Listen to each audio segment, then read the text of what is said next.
how we're gonna get there and how we pay for it. I think one of the first keys you need to see is what's out there now that is started, what's being proposed, what the options are. On this first page, I think Randall mentioned this last night, we took your current population, the 2021 state average, 5,703. Just over 6,000. The past year, you built about 350 homes. So we took that number, and if you average 2.9 people per home. Even 2.5. Yeah. I mean, some homes are gonna have more, some homes less, but that adds about 1,000 people every year. You run through those numbers by 2028. You should be somewhere way over 30,000 people. Assuming the amount per year is the same. Right. Yeah. But typically, Yeah, you have a spike. Yeah. Mm-hmm. This is based on 350 homes being built. You currently have the lots available. If you look at the column where it says subdivisions under construction, Mm-hmm. all of these subdivisions are under construction. Streets, curb and gutter finished, and actually got homes under construction. These subdivisions here, this year, you'll see construction. Each of these subdivisions, you got 1,595 lots in these subdivisions. That's 5 years worth of construction if you build 350 homes a year. The middle column there, you've got 3 subdivisions with plans that are approved. Construction has started.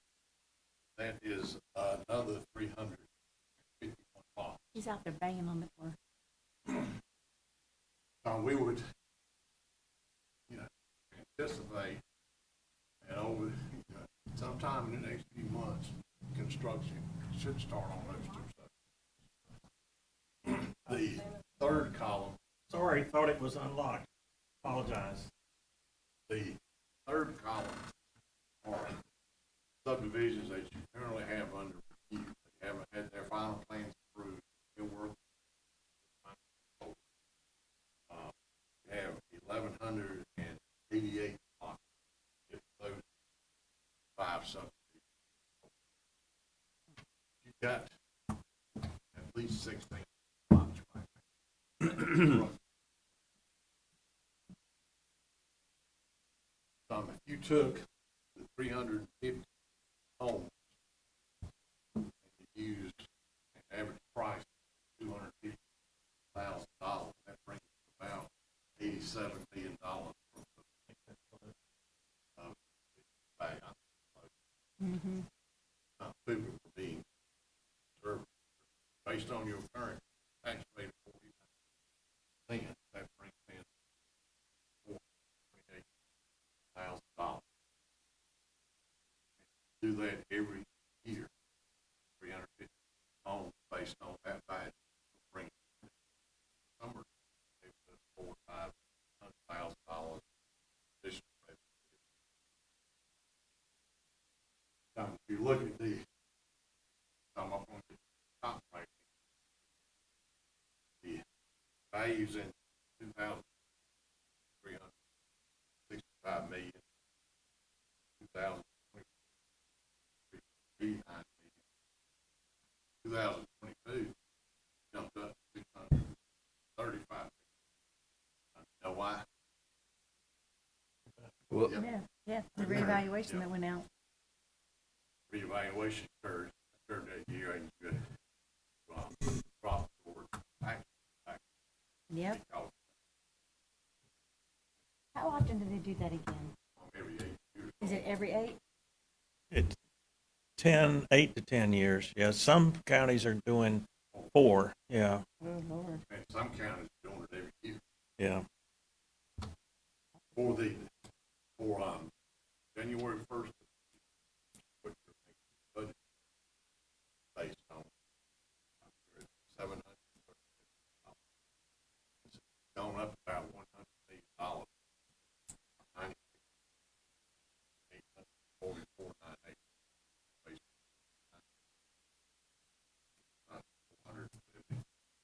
$454,000 that you will have available.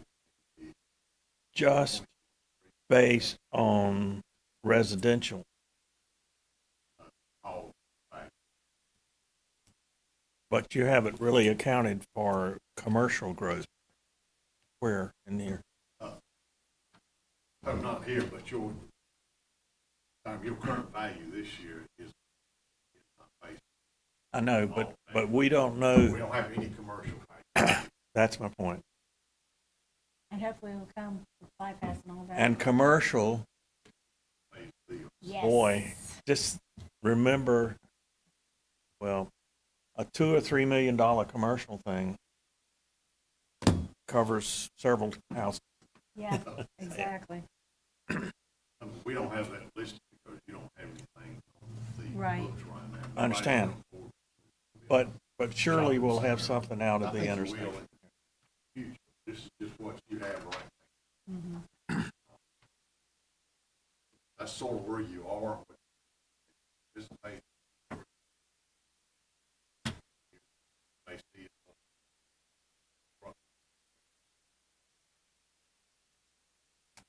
But that'll pick back up. I think so. Interest rate, say now, back. But- Everything looks very good. I think you'll see a lot of growth. Well, a lot of people are actually coming from up north down Yeah, here. yeah, We're seeing a burst in stuff all in Raleigh. agreed. So, Agreed. Growth tends to be logarithmic, though, in the sense that, okay, so you come here and you look around and there's no XYZ that you kind of business that you want, but then the businesses start coming and that accelerates the growth more than you'd expect. So it will not be just straight line. Right. It'll peaks and all that. But if, you know, Tom, if you get all these subdivisions, y'all think that ordering on things about 4,000. I've got 3,134 if all planned were to be built out. And as far as we know, they're all moving forward. I mean, nobody's moving back off. okay.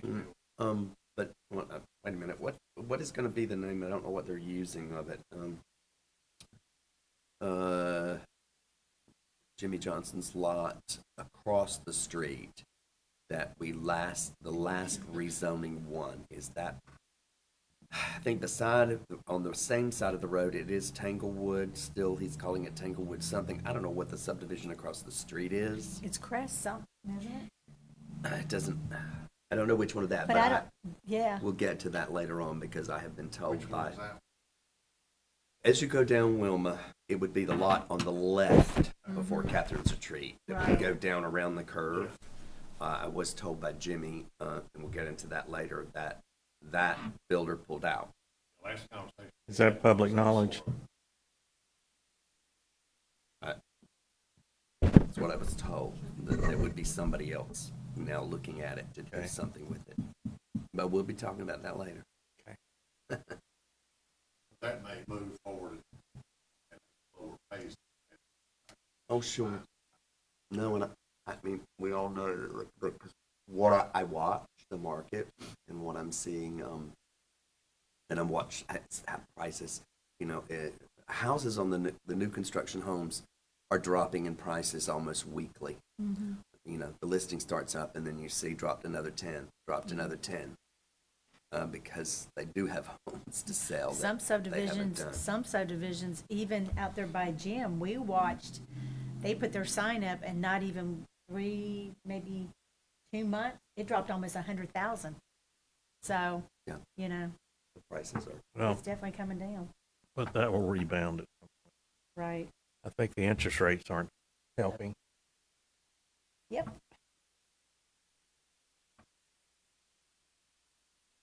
Now, what's the actual average price?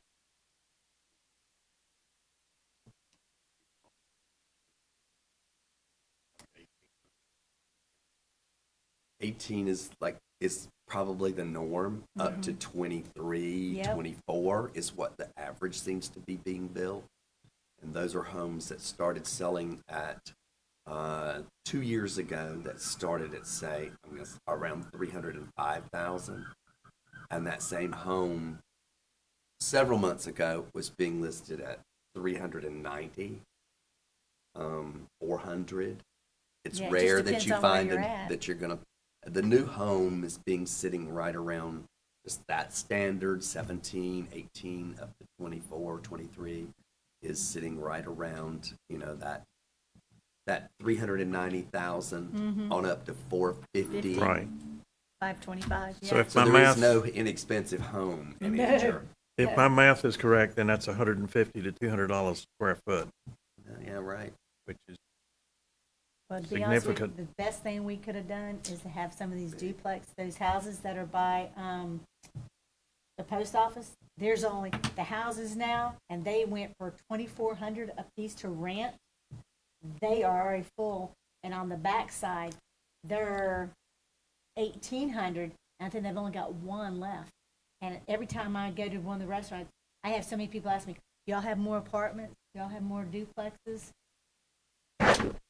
So if we build it, they will come. and you can't just build highly expensive houses. No. The rest of us got to have somewhere to live. That's right. That's right. Well, you're having more young adults that are coming to Angier, and we've got to do something to make sure that they come and stay. Especially with Campbell University being over there so close to us, they're in our backyard. When they graduate, a lot of them, they want to go to a town where it's easy access for everything. We got to make more an attempt to make Angier more desirable. Not only that, but I think the average price in Wake is maybe 100,000 more than It here. is. It For a is. young couple starting out, even Yeah. professionals, Yeah, that makes a difference. it makes a huge So- difference. I know you've all heard growth coming. Have listed. Oh, yeah, Yeah. it's already here. 1,600 lots you got right now that are ready to Yeah, drive through these subdivisions and put them up every day. And somebody would think, 5 of them under construction. yeah. Well, I know two It's just gonna move developers. fast. I know of two developers that they've already got plans in the works to come with at least between 175 to 250 homes apiece. So, but I think we're in good shape though. I don't see it really slowing That's down sort like of it where is. you are. Yeah, I think it's real. yeah. Right, right. Growing.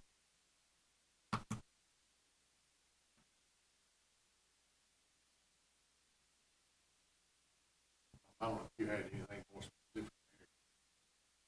Well, yeah, I suggested we do this exercise initially. What is it you're looking for? If you were going to move right now and you're looking at a new place, what would you be looking for? For a new house, definitely. Well, No, for a new situation, a new situation. new place to live. You've got children. you Me, wanna look me at the school. person, Well, yeah. Our first deterrent is look at schools. I don't have kids, but that's all I hear from people Yeah. that do have them to say, if our county doesn't step it up, Yeah. they're not coming here for the schools. Yeah, They're coming here, well, basically, I think. because My answer would be they're coming here because regardless of how what the square footage price is, we're still lower Than than everybody. everybody else. Yep.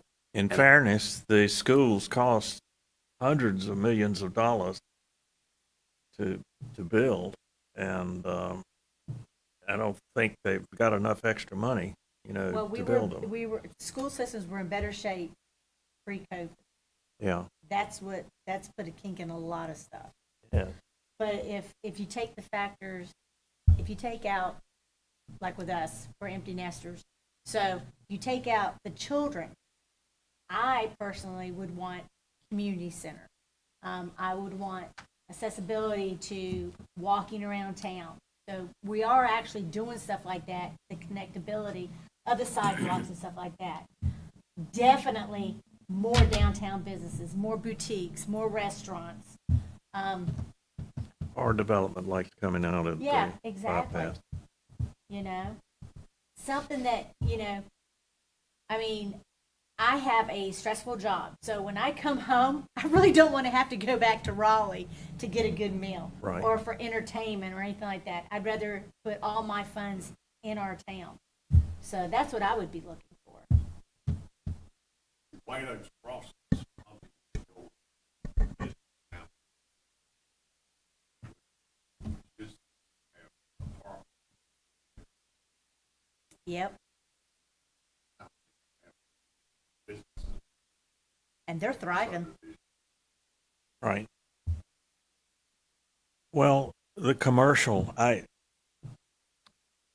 mean, sometimes I'm looking for things in electronics that you just can't buy in Andrew, No. or for that matter, maybe even Fuquay. But eventually, I suppose we'll have some chain stores to come in that offer that. Yeah. In the meantime, it's Amazon, I guess. But Well, and I don't know where we would be without like an Ace Hardware. amen, Oh my bro. gosh, Oh, yes, that was probably one of the best things we time span did. that we spent here when Young's, not yet, the plumbing store went out of business. There was not, you had, and then the Andrew Paint Wallpaper went out of paint. Mm-hmm. You had to go to Fuquay to get anything Anything. you needed, Right. basically. Yep. And Ace was a huge, has been a huge benefit to Andrew, in my you're opinion. here. It has. Yeah. Exactly. They keep it well stocked, so. And interestingly, the property was being used by the town, Yeah. I don't know. so it was replaced with a commercial interest, and this is the result. How long? Yeah. about Probably 5 or 5 6 years, yeah. I think maybe even a little longer, guys. I know I was still on the, I've been on here 4, and the chamber, we were using them. They helped sponsor a lot of things. So I'm thinking back at least 7. Probably. It's Okay. about 7 because it was prior to me getting on the board, so it's about 7. It was not. It came against a lot of debate because we owned the building and our food bank was being located in there, and it was difficult to find that, get them out. Or to provide for alternatives. Right. Yeah, to find them another place to go. So what do you That's want? one of those businesses that take effort. And we did. Yes. So And continually. Things are going well. Yes. So focusing back in here, you have the power to pick up a business or something and place it in Anger, not necessarily displacing somebody that's already there, but what kinds of things would you pick up and put here in Anger? What kind of businesses? Or Which one? Definitely. Yeah. Mm-hmm. And the boutiques, and we've gotten some great boutiques down in downtown for clothing. I do hear a lot of times we need more clothing, you know. It's more general Businesses. downtown instead of putting these offices. That's still in the downtown area. Yeah. More people that here in St. Yep. Or People want to spend their money. They want to support local, but there's not much here, you know? Just like, and we'll probably touch on it later on, but farmer's market, whenever that's established, that is, excuse me, that is going to be a tremendous asset as well. But that fits into a situation where you come to the farmer's market, you get your produce and you look around, and without disparaging anything, you want to figure out somewhere to go. And as we grow, there will be more choices of where you Right. can go at that point. Right. Well, in our farmer's market, I don't think it's all going to be produce. I think we're going to have a variety of vendors. Of crafts and stuff. I yeah. really do, because when Heather was here, the way she marketed things, we had a lot of vendors, a lot of variety of stuff. And I think once that farmer's market and people really understand that we're serious, we want more local stuff, that's going to take off.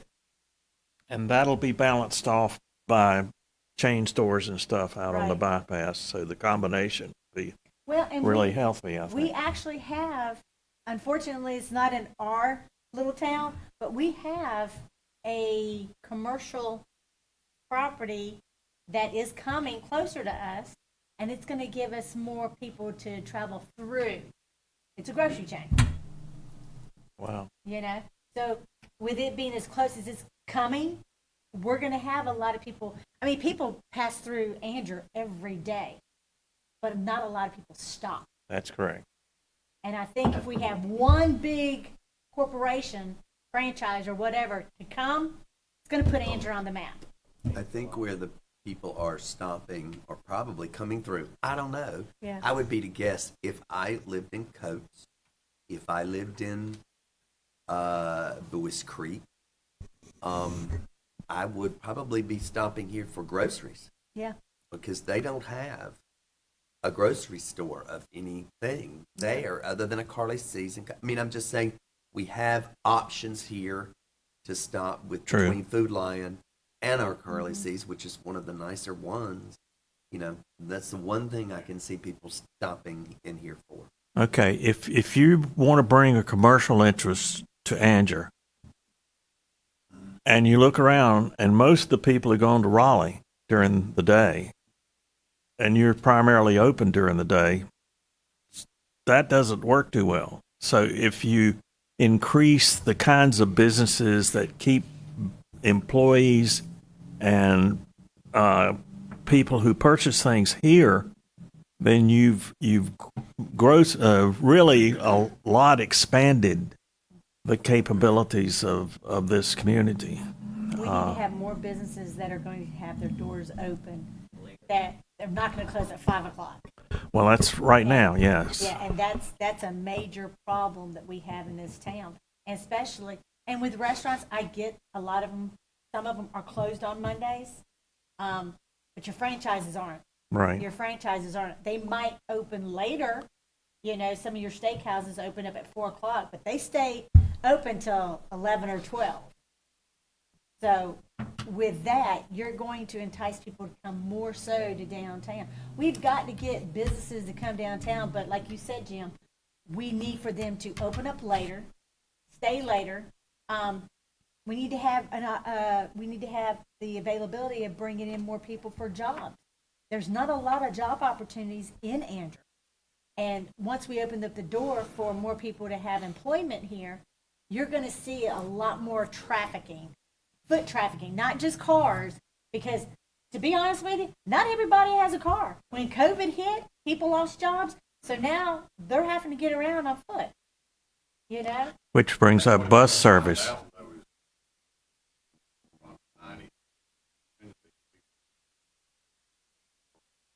Yeah.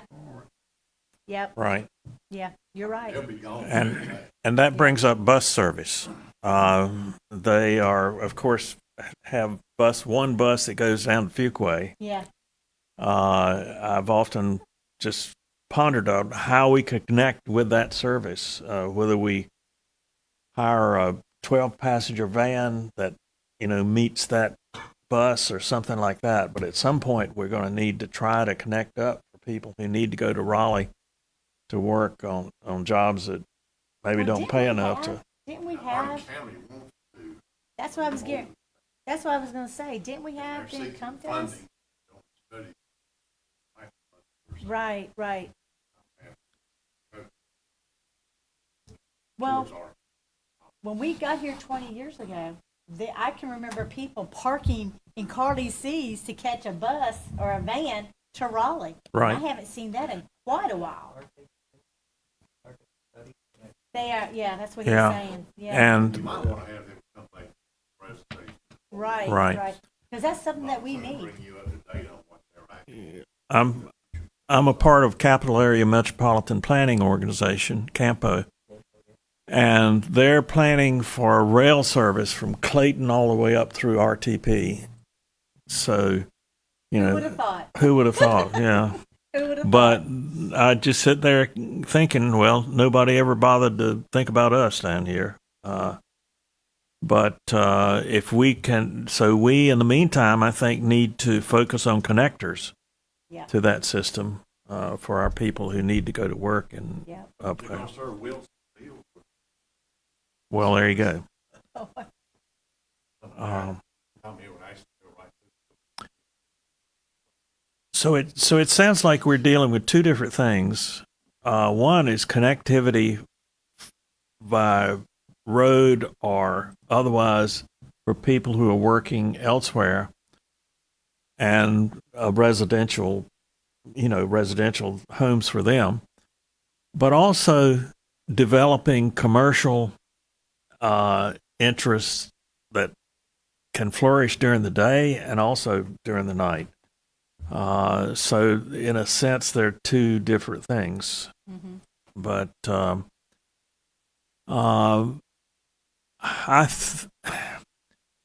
R.H. Ellington had a 5. I've said this before. When you look at an area, you look at per capita income, you look at population, you look at the schools, you look at services, and I think seems one other one. Seems like we're working on all of those, but we're not quite there on all of them. I think there's a movement towards bringing a U.S. highway closer to us, which will enhance our visibility, because right now corporations look at, okay, well, Dunn over here is on an interstate and is developing, larger corporations, and then Fuquay's over here and it's got a lot of population and it's developing, and in between 10 to 15 miles from either of those is Anger, without a U.S. highway, without a railroad.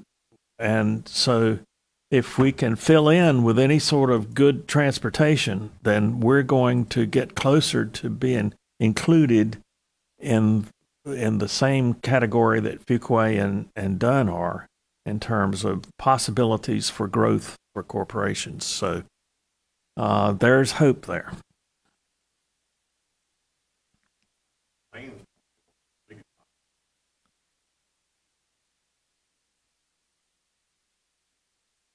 Yeah. Yeah, we use Doing all these subdivisions. Yeah. So we got to be very. well, the growth will be, as you mentioned, south and east, I think, which is contrary to normal growth patterns. But all right. Just thought we ought to challenge ourselves in terms of the issues that surround not just growth, but intelligent growth and the way we want it to be. We have to have a vision. Vision. There you go. Okay.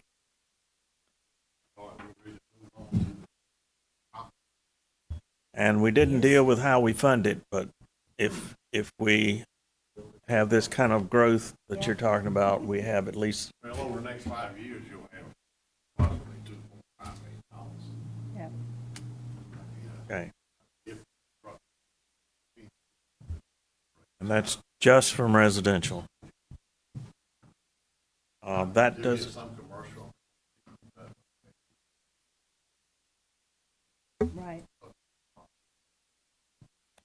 okay. All right. Do you have any topics that you want to add that aren't? Say, really extensive list, and it's a lot to do.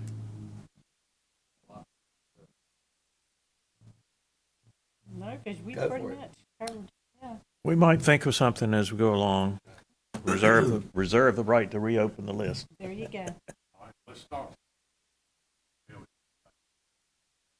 Currently have a contract with Harnett County. Service contract. About $88,000. It expires early 2024. When that contract was signed, you didn't have to own it. But, they recognize that. They're expecting to have it in a significant amount of time this year. They've already told us that contract. You want to pick up one of those mics, just so people can hear you better online?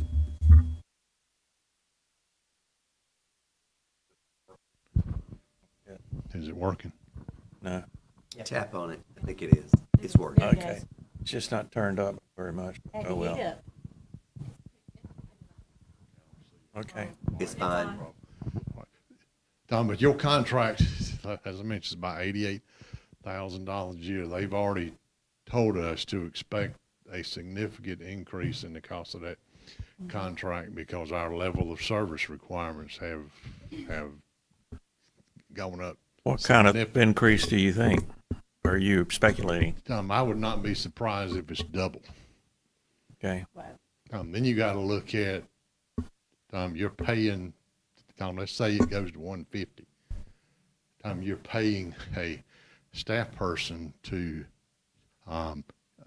issue all those at $40,000 to $50,000. All of a sudden, the $200,000 you're taking in doesn't provide you any Benefit. Yeah. really. I mean, it does, but financial benefit because you're taking it in and you're sending it right back out. So I it would would be suspect. better off. It would be better off if we just hire somebody. Richard, do you have any idea what they pay for a county inspector? Depends on what level, isn't it? You got 5 fields. You got plumbing, electrical, HVAC, building, and fire. Mm-hmm. It's very rare now when you find someone that is certified in all 5 areas. Right. And there are 3 levels in each area. Mm-hmm. So to hire someone and to get them certified in all 5 levels at least the 2nd level. The 3rd level really deals with industrial property and large commercial buildings. I mean, you can always find a contract that can take care of those services, but to cover your basic needs, you would need a person that was certified in all 5 levels, at least to level 2. What you run into when you depend on a single person is sick leave, vacation day, school. They have to keep up their certification, so there's hours and hours and hours every year they have to go back to school. So And then they get so good they get hired away. yes. Mm-hmm. Yep. Do we have So I anybody think that you cannot keep a town inspection department with just one person. You need at least 4. I would suspect you'd be paying in the $60,000 to $70,000 range at a minimum for a inspector that was certified in all levels. do we have anybody that has any certifications at this point? No. So Shannon doesn't have. No, he's been going to school, and part of that raise he got was for him to start getting his certifications. Gotcha. But it takes a long time. I mean, Right. Well, then what I'm hearing is the option remains to pay the county to send us somebody, even if it goes up to 150,000. You said double it, okay? Now, $160,000, $70,000. By the time you hire 2-3 people that are qualified, you've way outmaxed that. So it's what I'm hearing is where we are is the best option, because I don't hear it seeing financially. If you got to pay 3 people at that kind of money per year. and your second option is you just turn it over to the county. You get out of the contract business with the county. If a person wants a building permit, they go to the county. The county comes and does the inspection. They collect all the fees. Yeah, exactly. But what about a hybrid? cut And us out. where, Basically, get out of the business. what about a hybrid where we ask less from the county and then gradually build up our capability? Wouldn't that I don't think you'd ever have enough business that would make it justifiable justifiable to do what? to hire 2 or 3 inspectors as your ultimate goal, and to pay those costs. That would be Also removing that burden. your rate of return is really going to get to nothing. Because when the My growth question stops, is, we're really not going to be utilizing much do of you it. really want to provide a service that you building get no inspector. benefit from? I mean, if you're not making any money off of it, or if it's costing you more than you're taking in, I mean, Right. We're turning a lot of if services you over gotta to the give it county. them, they got to do it anyway. They're required by Exactly. law to do it. Yeah. You see, So we don't have to. it would be beneficial probably for us to just stay put. Do we do get get some fund, even though we pay the county, we get the money. We're getting the Yeah, currently you're The getting permits about and things. $200,000. You're paying the county about $88,000, and your clerk there, down at the front, you're paying her probably in the 40 to Right. 40 some thousand dollars, and that's all she does basically is issues, Permits. permits. That's a no-brainer. I mean, Yeah, just stay where we're at. yeah, But when they double it, I mean, you're not going to be making making anything that, off of it. yeah. Yeah. right. Absolutely. At that point, it's where you're And- saying you might consider it's not even worth your time to When did you do say- this, or the headache that's involved with it. When did you say? Hey, the see, we have no contract? control. We issue it, and 24. and it goes straight to the Ooh, Lord. county. The When? county makes the 24. call when the actual inspections are going to be done. Tom, we have no control over when they come do the inspection. Right. We just take the check, we send it to the permit to the county, then we're out of it. I mean, so all we're doing right now, we're just collecting money. Well, and that lack of control concerns me in that, if you work for the county, then you might just naturally want to favor county projects. And secondly, let me get over to the edge here. I hope that I'm sure that they're professional enough that they wouldn't say, county leaders, look at this project. Don't we want this instead of Anger? And you know that's going to happen. Okay. So I don't know. The trend is library services, lots of things we're turning over to the county. I think we need to We need to look at start- it carefully. Yeah. The uniform service area, all of that. So I guess we just watch. I just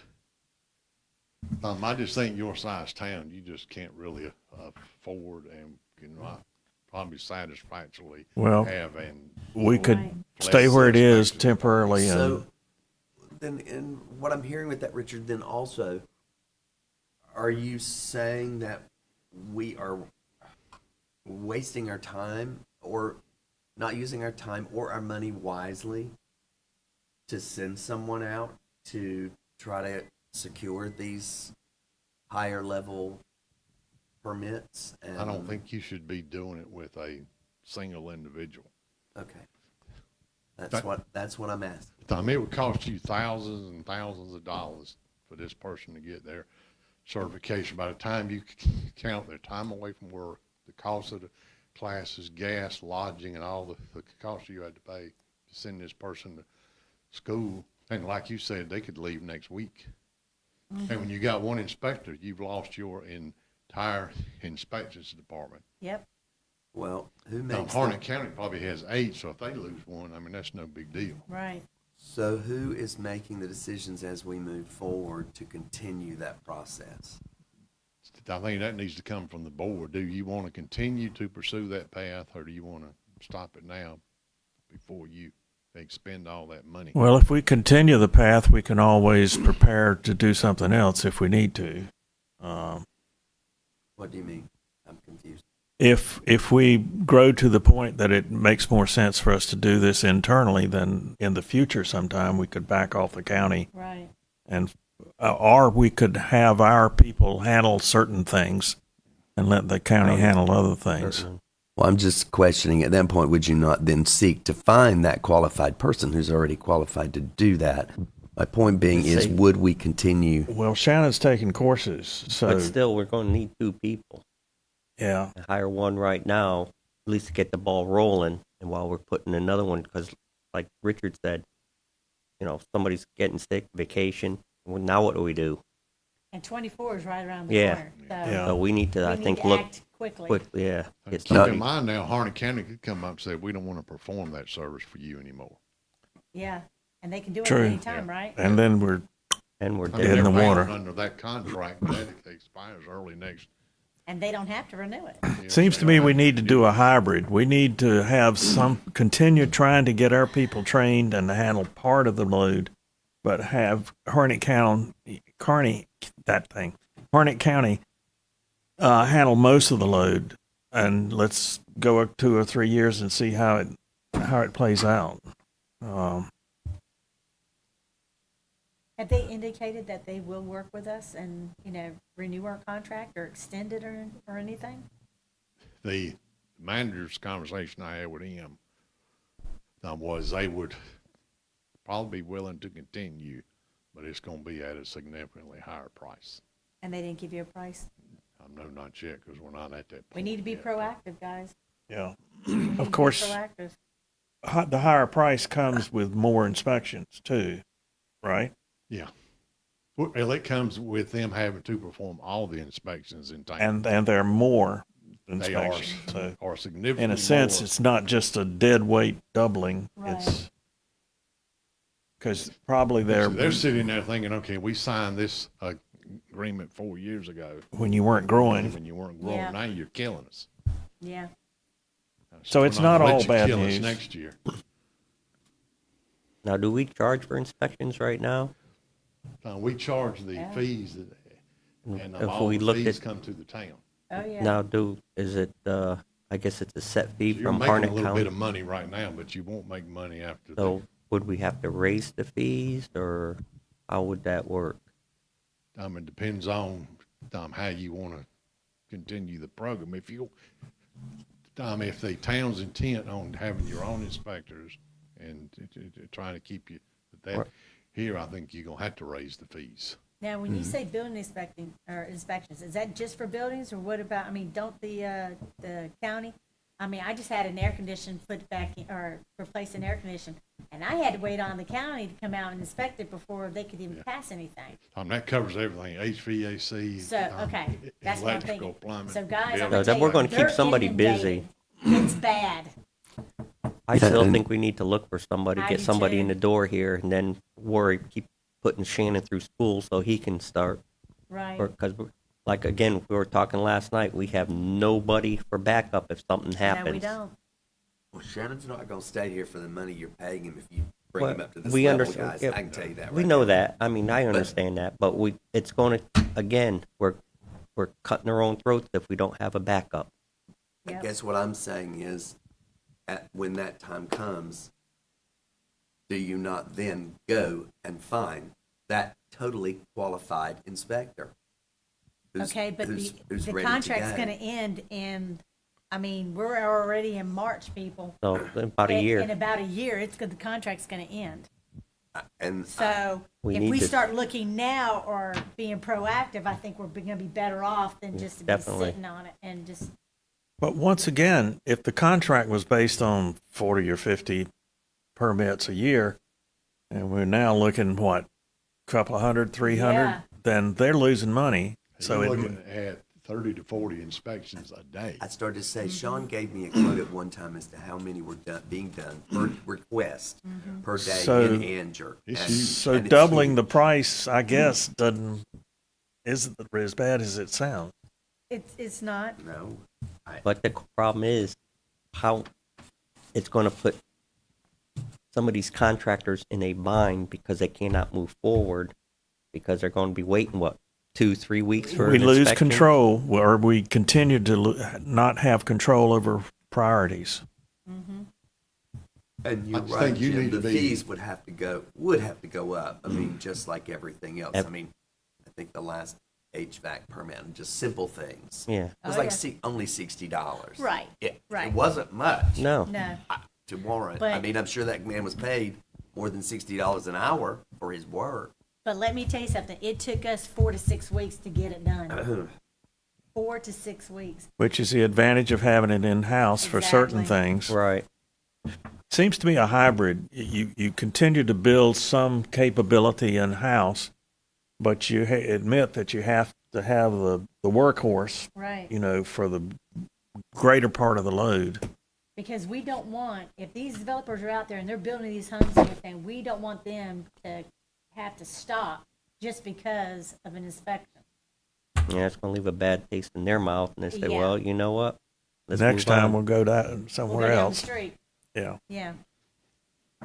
It's a no-win So you situation. can't have it where the town is doing some of the inspections and the county's doing some of Yeah. the Why not? inspections. It's either all or none. All or Why none. not? Yeah. Because the law does not Prohibited. allow that. Yep. Even routine inspections as opposed to more difficult ones. Can't. Huh. Oh, I well. mean, so really, you're talking about, letting the county continue to do the inspections, and you're Yeah. paying somebody to get certified, but you can't use them till you get rid of the county. That's right. And it's going to take a while for Shannon to get all of it. Not Well, going to happen every night. So I You don't have to guess, answer today. I'm just saying. yeah, but the consensus, You need to decide, Tom, is it worth the time and effort to continue to try and have local building inspections when they have to do it by law? well, it seems to me You'll we have need to trouble give it at hiring least a keeping year. people. Yeah. I think just go ahead and give it a year, but then after that, we need to revisit this. During the year, we need to be looking at it. Okay. Yep. Is that what you need? Is that the consensus? And what is it again now?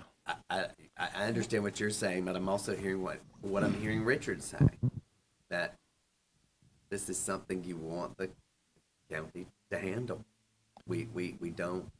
Well, I'm not saying that at the end of the year we would reverse, but I think right now, Keep it there's as it no is. way we could even put into effect any sort of alternative. No, we can't do anything right now. So- I think give it a year and then revisit You this. still want to keep spending money I was sending going to Sean ask to you. school? That's the point I'm trying to make. Okay. Shannon to school, I mean, I mean, Shannon. in the long run, and I know he'll probably go someplace else, but in the long run, let's just hypothetically say he wants to stay here, just hypothetically.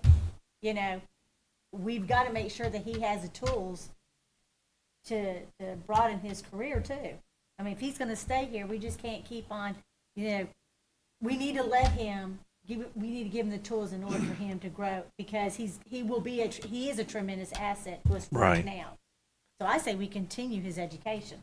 We would do that with our police department. We would do that with finance. So that department's no different. Don't we give incentives for additional training? Yes. Okay. Yeah, I expect when he gets one level, he's going to come in and say, okay, I want some more money now. And you get Right. the second level, you got to pay him more. Are So, these, there's always an increase. Are these trainings, I'm assuming, as you mentioned, there's so many kinds of inspections to be done. Yeah. I wouldn't expect one person to do, I'm sure, like the people for the county, you are a specialized HVAC, this, that. You are specialized plumbing, you are special in electrical, rather than you are everybody all in one bubble. Are they split up that way that inspectors pretty much Some have they their- are. Normally, they will hire somebody and that's like, Tom, get your first certification Yep. done, so we can start, using your services. Then when we get that one, they want them to. They want them to Okay. continue their Keep getting education. the other. Yeah. You mentioned legally it's got There's always a need. it's got to be through the county.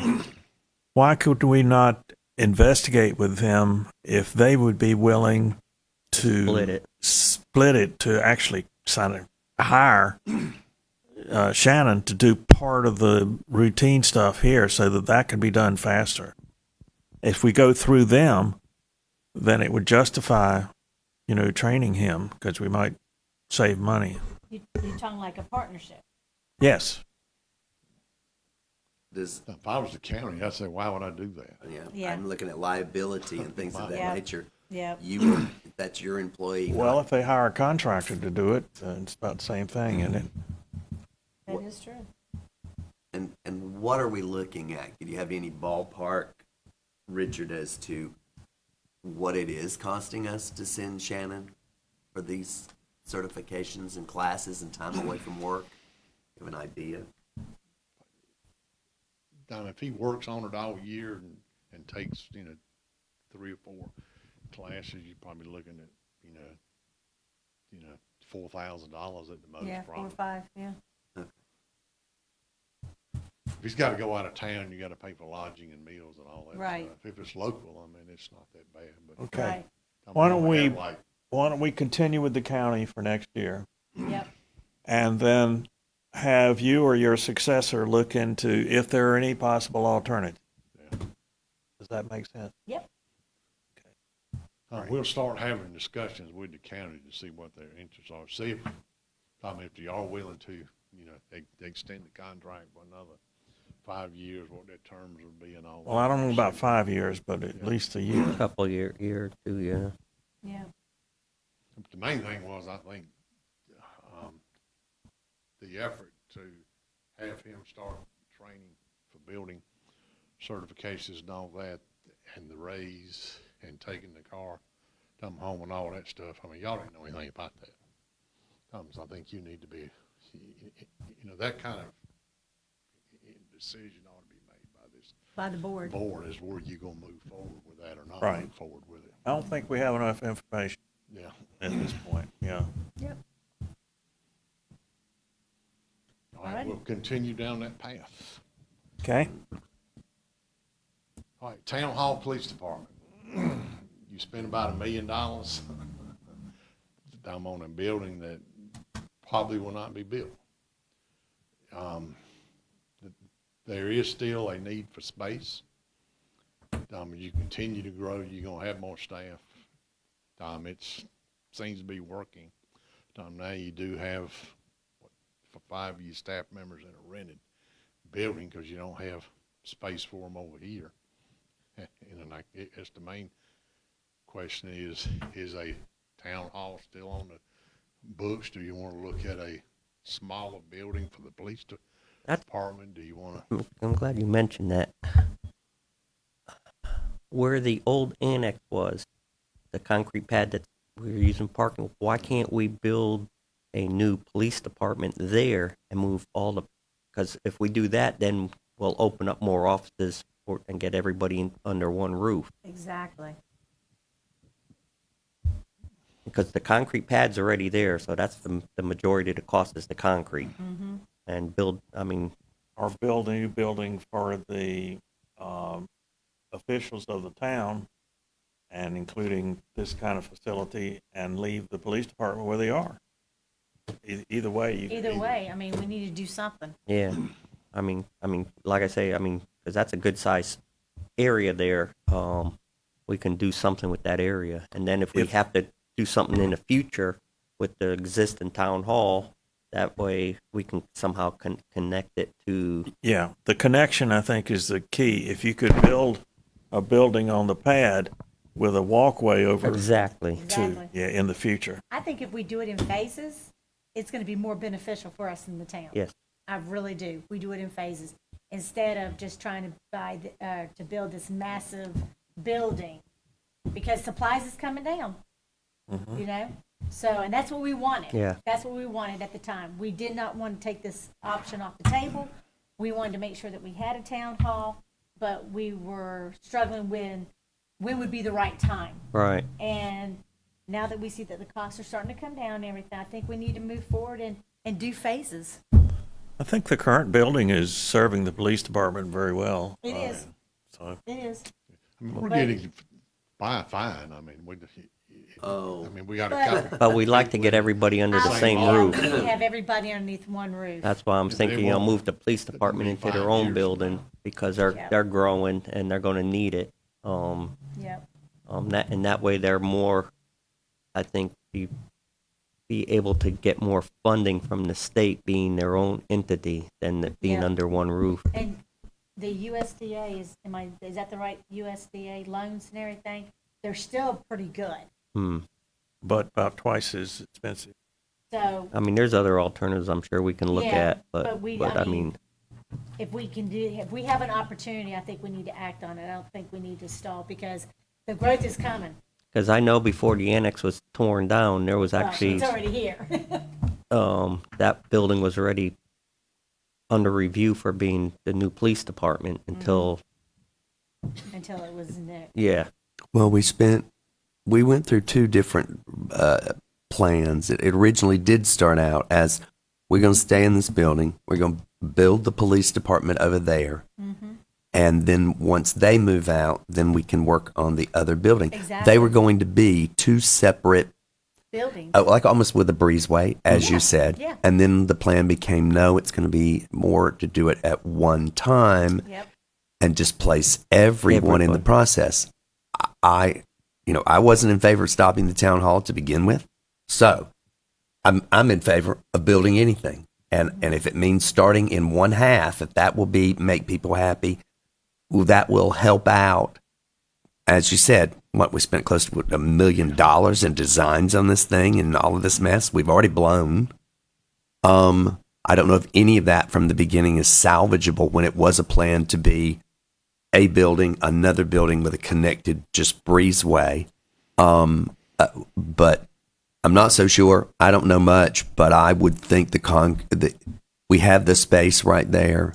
The concrete pad, in my opinion, I think is going to come up anyway. That's useless.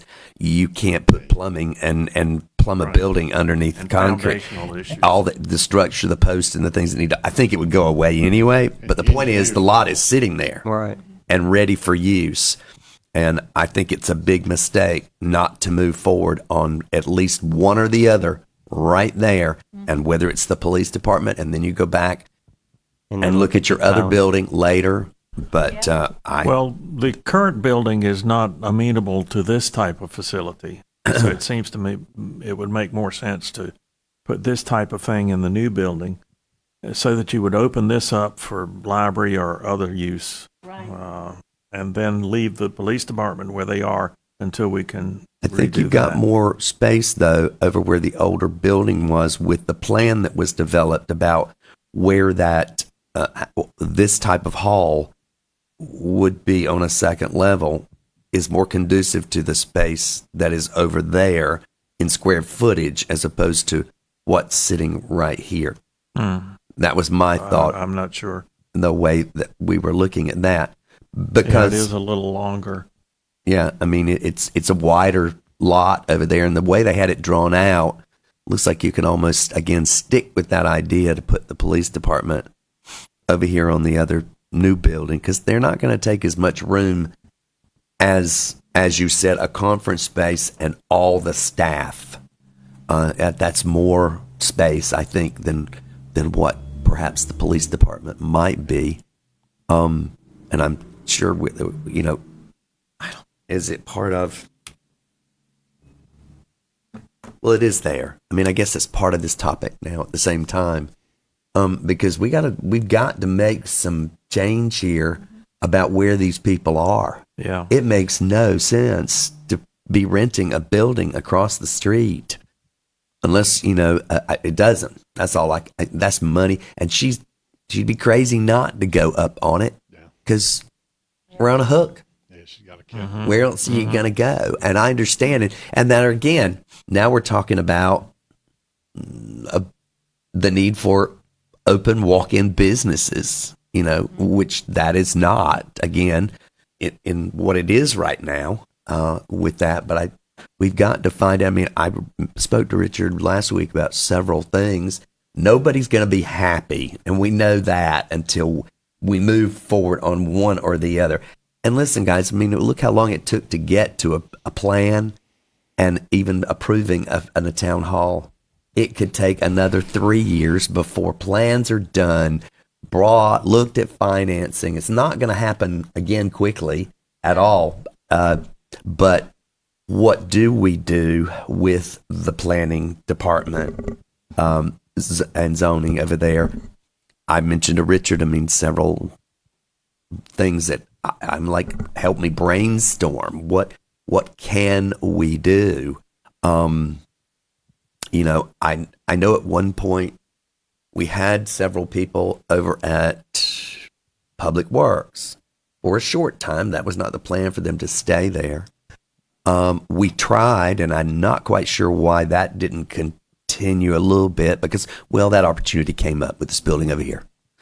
Police, then planning, then it was a mess of design. But, Right. We had over at Parks and Rec, for a term over there, they were functioning from there. But keep in mind now that they're growing, they got more people. I don't think they're going to fit in that building. No. Well, I was talking to Richard about separating. I think that Casey, that position, could be working another location. She does not need to be, that person does not need to be with planning and zoning. It's, I've questioned from the very beginning Underneath that department. why she's underneath them anyway. I don't get it. But, you take her away and put her somewhere else, then you're looking at 4, right? At this moment. Yeah. Mm-hmm. 4. There was space for her, for them, whether it's down at I was in the other day park, they do have that big, just a conference table in there. That kind of stuff's not going on down there, Yeah.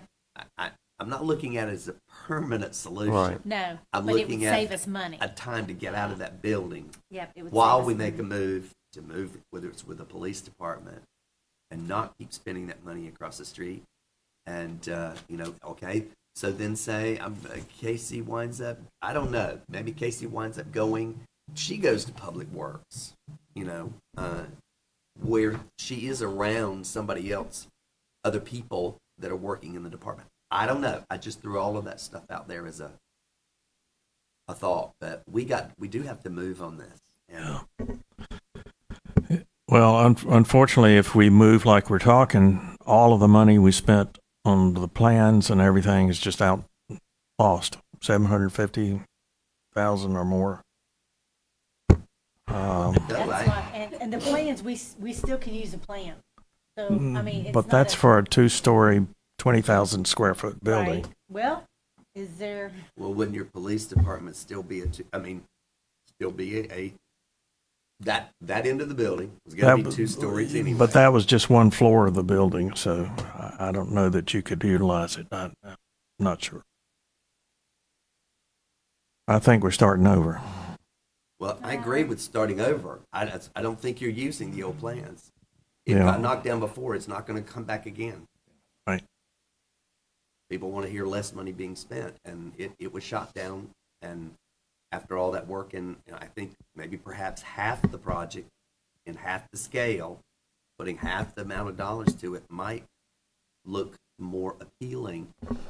But we have got to do something. yeah. We do have to cannot do just something. keep sitting here Right. waiting, because again, it takes years to get something done.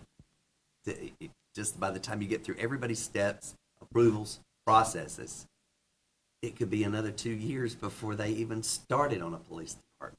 Right. I think if you move forward, you could probably have it built within a 2-year time frame. Yes. If you move forward now. And it doesn't say you couldn't make that building Two-story. two-story. No, Right. and It would be a that's much what I, smaller well, the police department over there version. was going to be 2 stories anyway. I mean, it's basically, can we somehow take the plan for that end of the building? think And it could be modify it tweaked. to Turn It it could be- into its yeah, own I think building. it could be modified. So I don't think it's gonna be a total loss. And then continue it with the, like I said, a breezeway to connect Mm-hmm. the rest of the building. Yeah, because we were talking about at one point, the big issue became, and which was important, that them being a separate building is all good and for safety, that they are That's- not in any way, if something should happen there, it's not putting anybody else at risk or jeopardy of danger. So I feel like basically taking the idea that you had, just still keeping it. Split it. Yeah. Yeah. And maybe something gets downsized because of it. Mm-hmm. But I think that would be, Then you could correct that in the second building, yes. if, yeah. Well, we already know with that building anyway. I think on that side, it had to have an elevator. You know, it have to be, if you're going to put a conference room upstairs, then it has to be accessible that way and for moving. What So, about a crosswalk from the second floor to the second there you floor? go. There's another one that it comes up above. Yes, absolutely. So it still stays enclosed, or, and then if you find out you need the space, I mean, maybe the town hall building, if you're going to build 2-story, you might it's just as easy to go ahead and make it 3. I mean, I know it's more money, but if you can't go out, you can go up. And if yeah. you're going to have to put in an elevator anyway, then perhaps, you encompass all 3.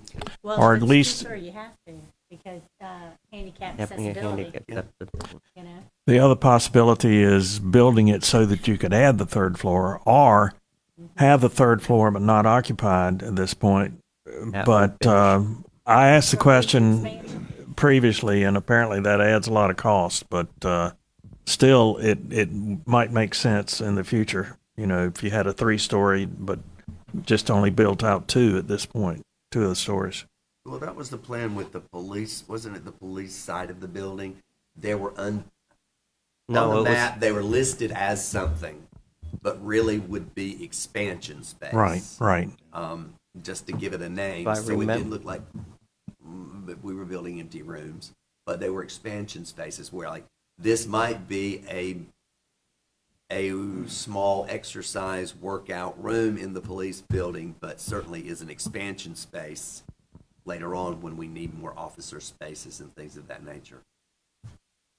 But I really think we need to move forward with this.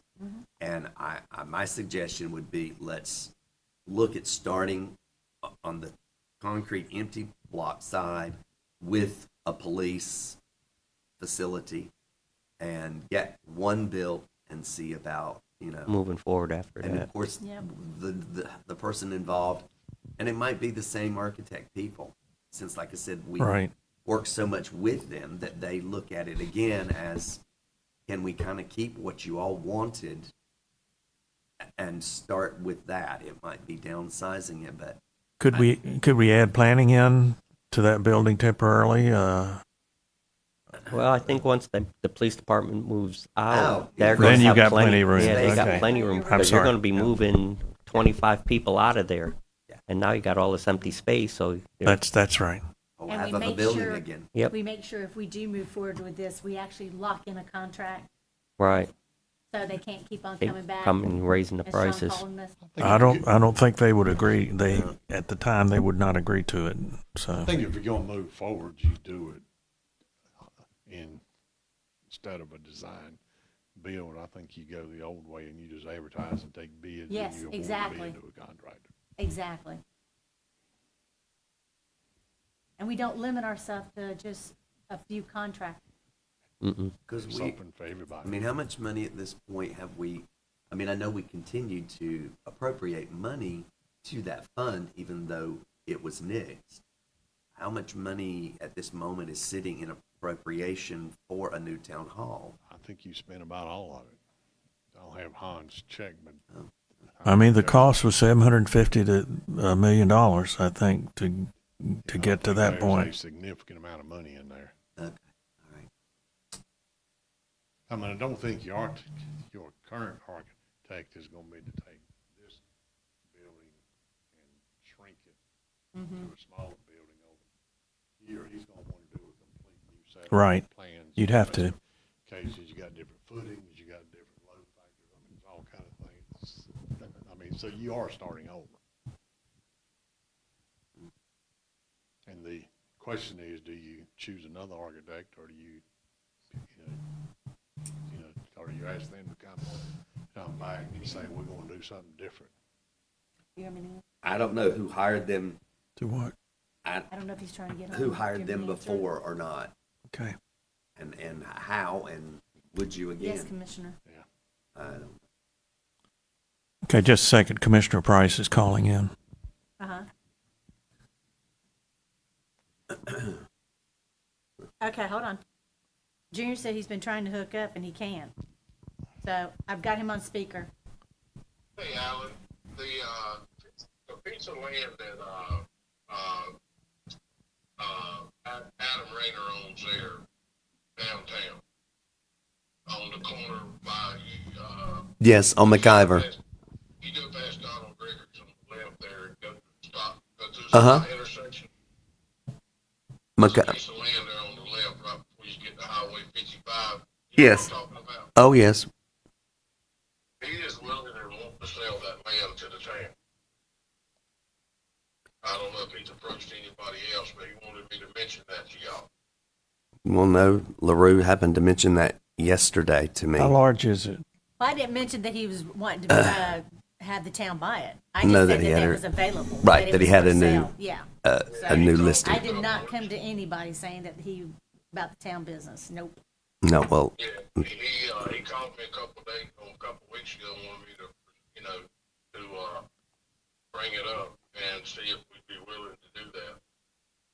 That's an odd shaped lot too. it's long and it is Long long, and but narrow. narrow. I don't.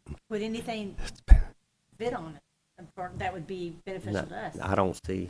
I don't know. I haven't been to the, I mean, I know where it's at, but I Yeah. don't know. I haven't actually been to the site. Yeah, like long and narrow.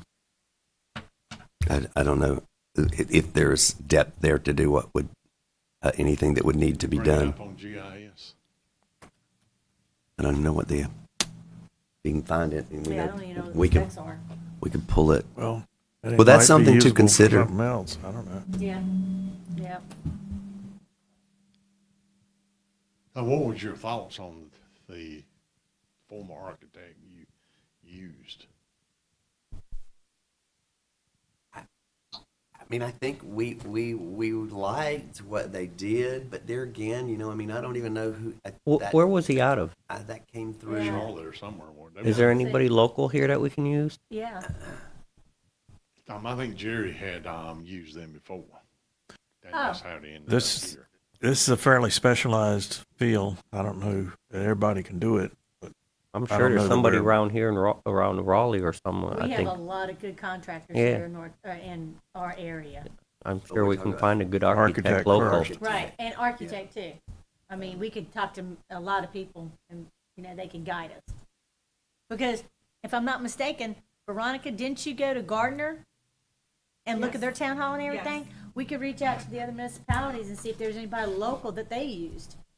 Because Gardner's got a beautiful town hall, so does Fuquay. Are we gaining anything though by using people that already know what your thoughts and wishes and requests and met with departments and know they've done the legwork on what we were hoping for? Is that? I mean, we were certainly. We just need to ask the question is how transferable the old plans are Right. to a new situation.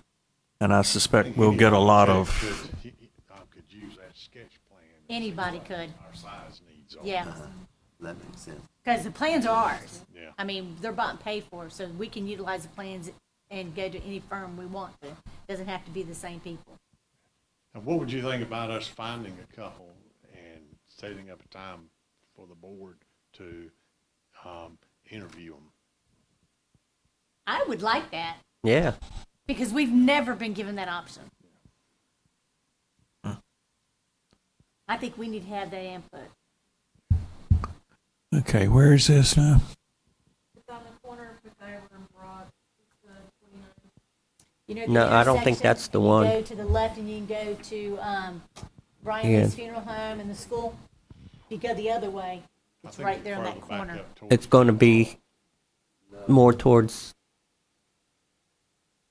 I don't even. Yeah, I went through this and it doesn't have.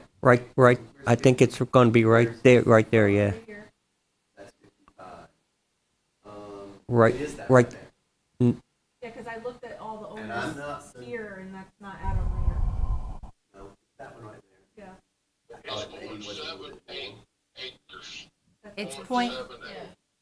0.78 acres. That's that lot. Okay, we got it up. How much are we here Well, available? it's less than 3/4 of an acre, or right at 3/4 of an acre. Wait a minute. Okay, so And also, guys, there's a rumor that Steve Adams owns a piece of property adjoining that. And that exactly. he might be willing to sell that as well and make it all one big piece And the there. town owns this part. Yeah, and the town owns that part. Steve Adams. Yes. This is S&R Enterprises. Who is S&R Enterprises? Does anybody know? That says Steve Adams. It is Steve Adams. That's what I thought. That's the other Okay. way. That might be This Steve and Ryan. That's that Steve. This one right I'm- here is someone else. I suggest that I think the I- manager invested. I suggest, just as LaRue just said, that the town manager needs to investigate. This is not the sort of thing we probably need to do in an open meeting Right. at this stage. Hand it off to Richard. Richard, can you investigate that for us? Yeah. Again, the main question is, would you like to move forward on us trying to find you an architect? I make Definitely. a I think so. motion I think that we need to. move forward on this Yep. and build something. Yes, Yep. get something in the work. And now, Junior, are you still on the phone? Yes, Are you trying to link in? I can. It's not letting me. Is it the link or? Is it the link or what? Yeah, I don't know what it is. I'm on my cell phone and I'm not in front of a computer, but in the meanwhile, guys, I don't know what I missed a while ago, but have y'all thought about maybe,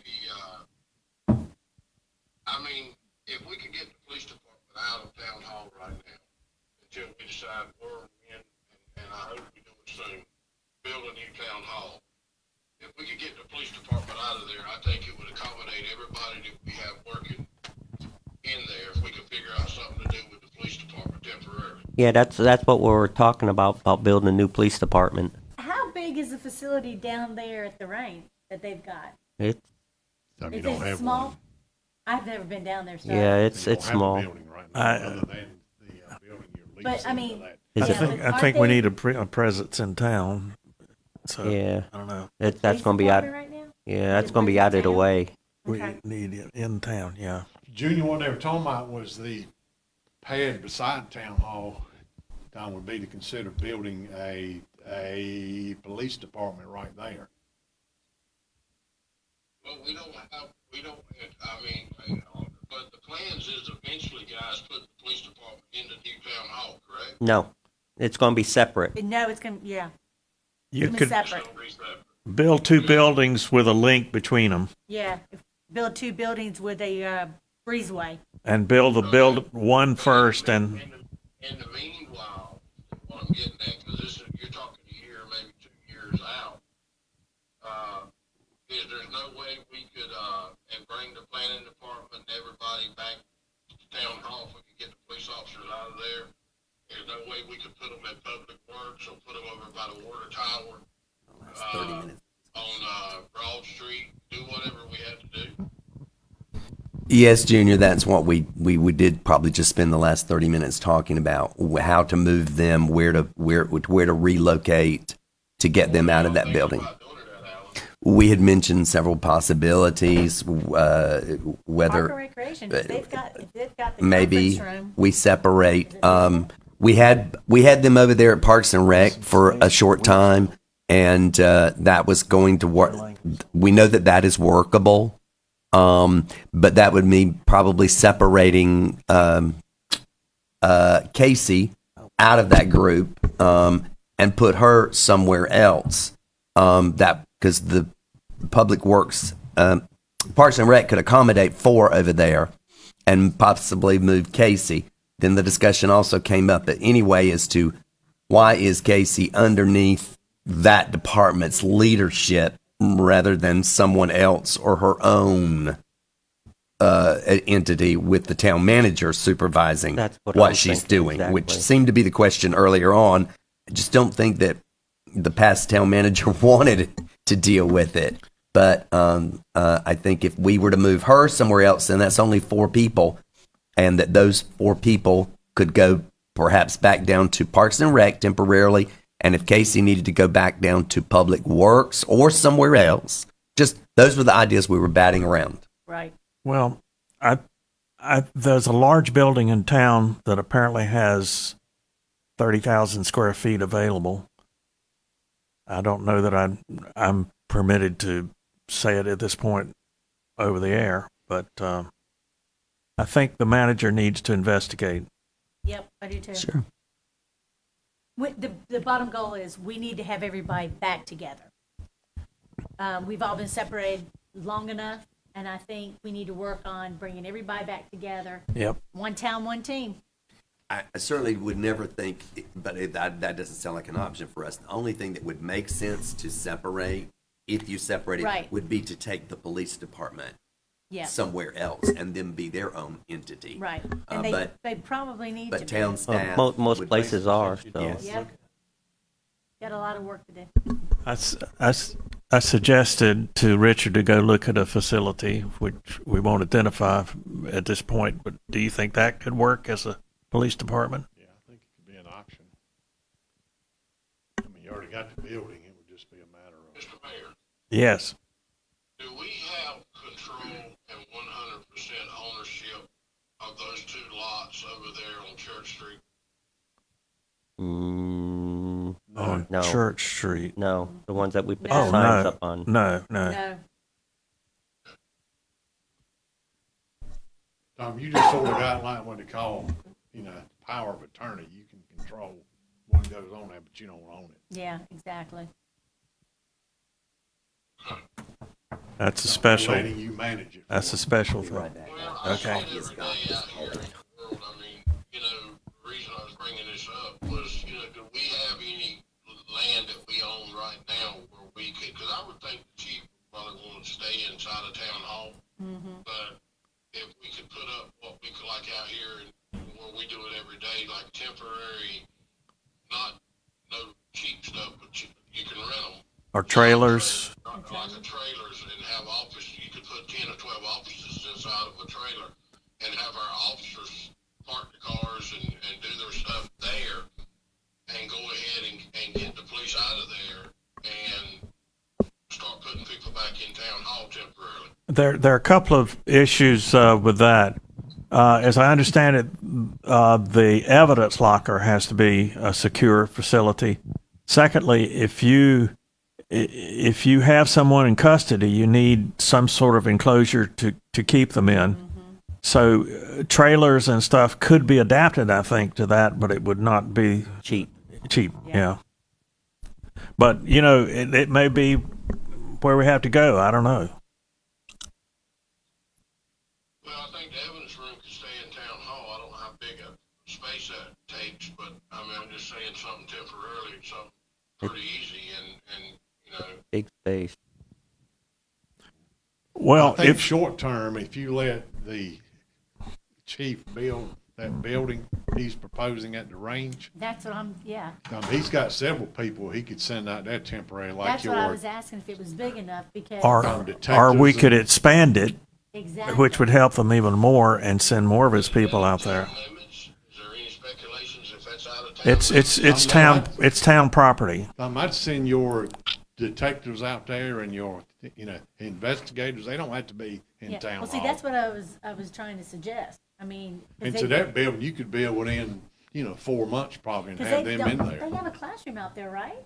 They don't have They're nothing. proposing it, Anything yeah. right now. But that's what they were proposing. Yeah. They're having Yeah. a classroom out Yeah. there, so they could house a couple of their people out there, and that would You be could send enough people out there where you could bring planning back into right, town hall. right.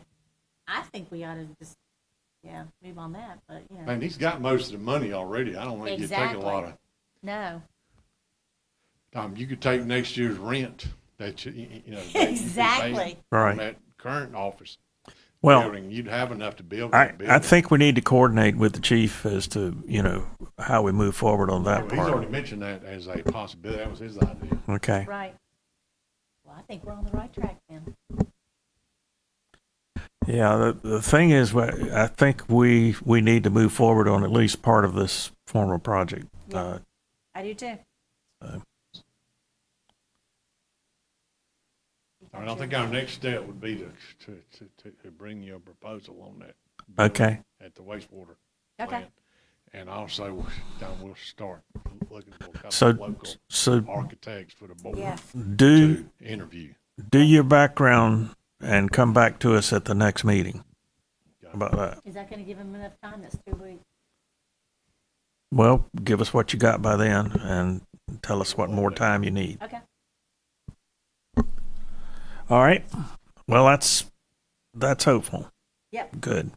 Tom and I also mentioned the advantage of hiring an architect. They could also look at the community center. If you want to move forward on that, and there seems to be a lot of interest in moving forward on that. Let them do both of them at the same You time. might get a better rate. Yeah. Keep in mind that as we grow out at the bypass, we may need a substation out there, so that might take part of the load. Well, I think Lee was talking about if the fire department's moving out there, they might put a A sub sub right out there. there Yeah. in there. Okay. That would help us out. That's years away, I think. Yeah. Yeah. I think you're nowhere near that. But still, it's part of the load that we're talking about here. Okay. Do you have your Yeah, I think I know. directions? Okay. Everybody satisfied with that? Yep. All right. Junior, you okay? Yeah, I'm fine with that. Okay. All right. C. All right, Senior. ABC library funds, the law requires that money go to the Anger Public Library. Well, that doesn't exist anymore. The county has suggested and that we consider looking at changing the law and having it go somewhere else. They're not looking for it. They don't expect it,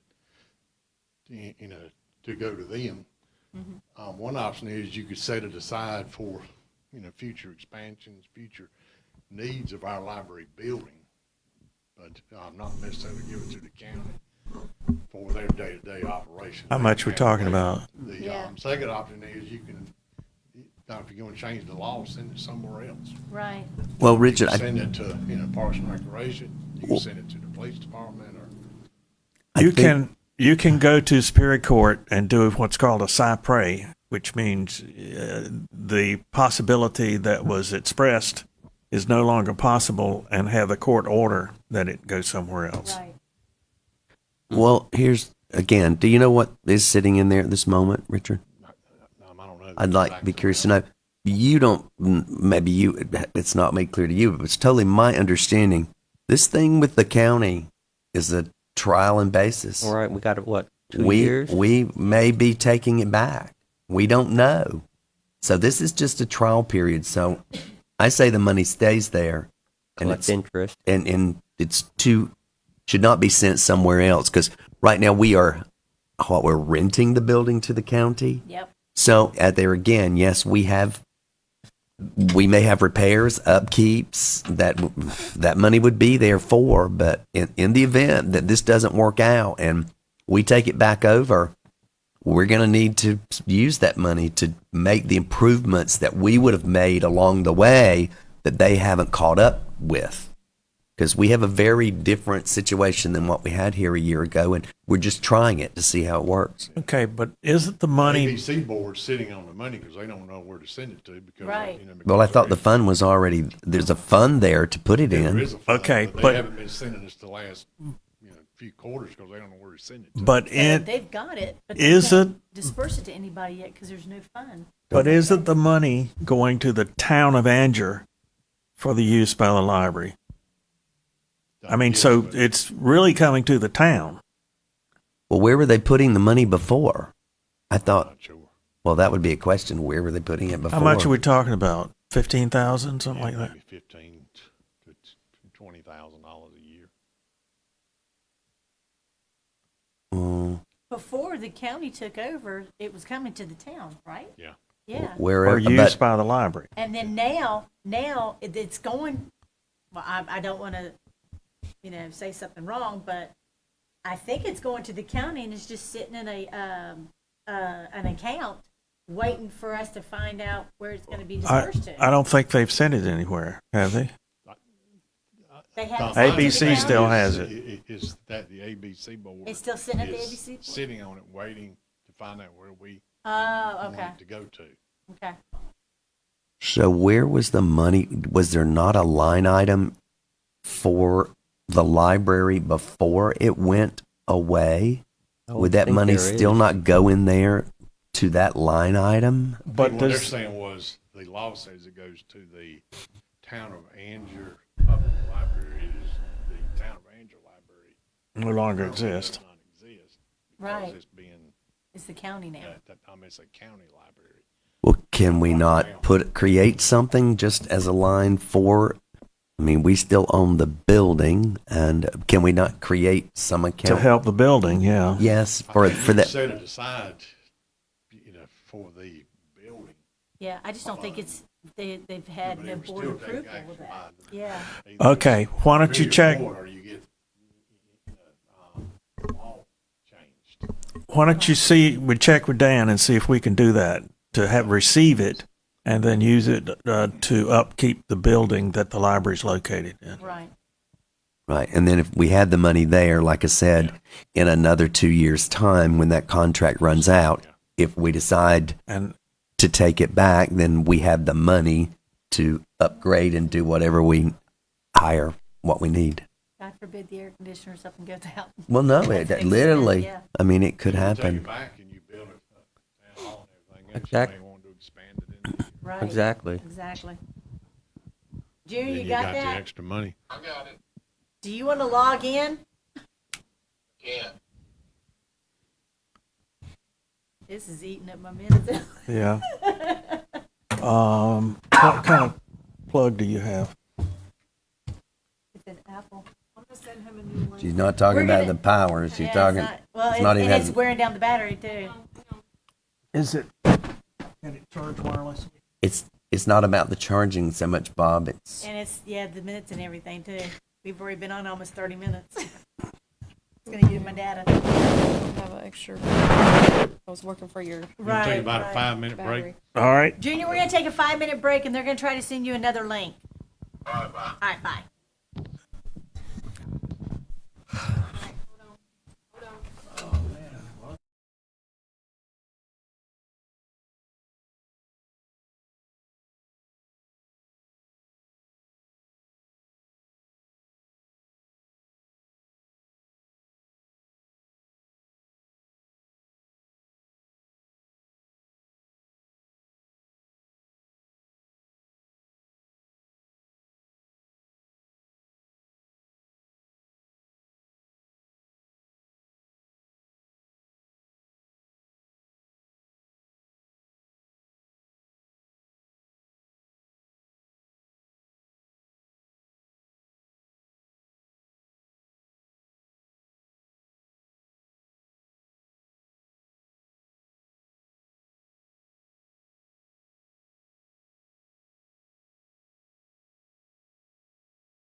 Okay, next item is Wilma Street.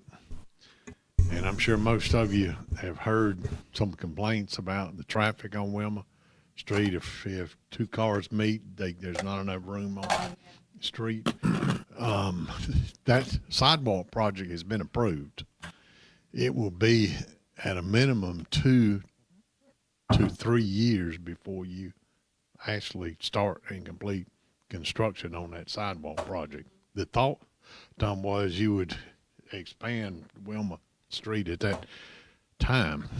And the question is, do you want to wait that long, or would you want to move forward with adding maybe 3 feet or 4 feet of asphalt on the side so that you got a wider street? And when they come in and they do all the construction for the sidewalk, and if that other subdivision moves forward, they'll do their sidewalk on that side. But the question is, can that street wait another 3 years before you do anything to it? Yeah, I'd be in favor of going ahead and doing the asphalt and then doing the curb and gutter later. Because really, you said 3 feet, so it'd be only 1.5 on each side. Yeah, or depending on the adjoining Depending on how property. much right of way you got and all that, I Right. mean, you may have to. I mean, I understand where you're coming with the money for the curb and gutter and the sidewalk, Yeah.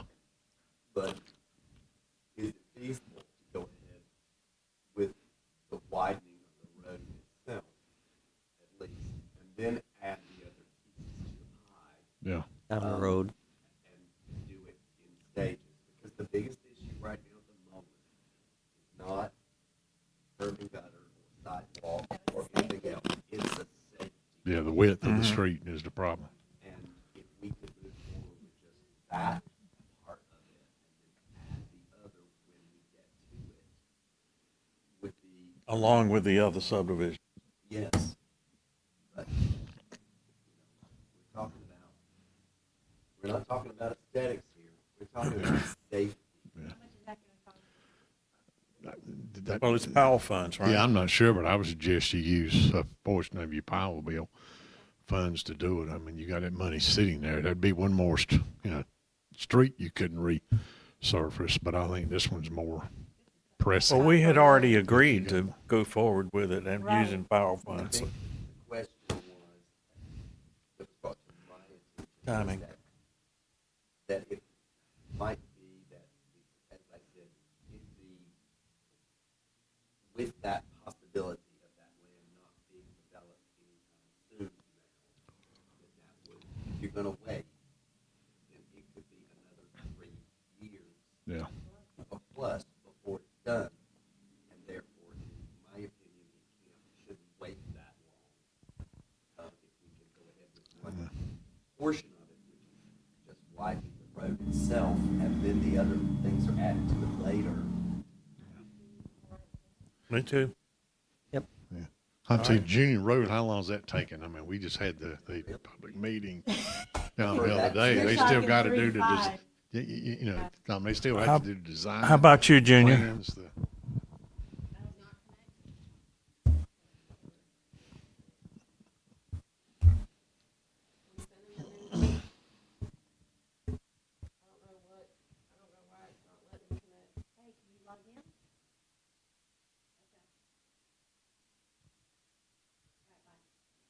He said he's trying. He said he's been trying for a while. He said, let me continue trying. He just said it's still gonna be Well, they said he was in his car when he first I don't know. connected, so.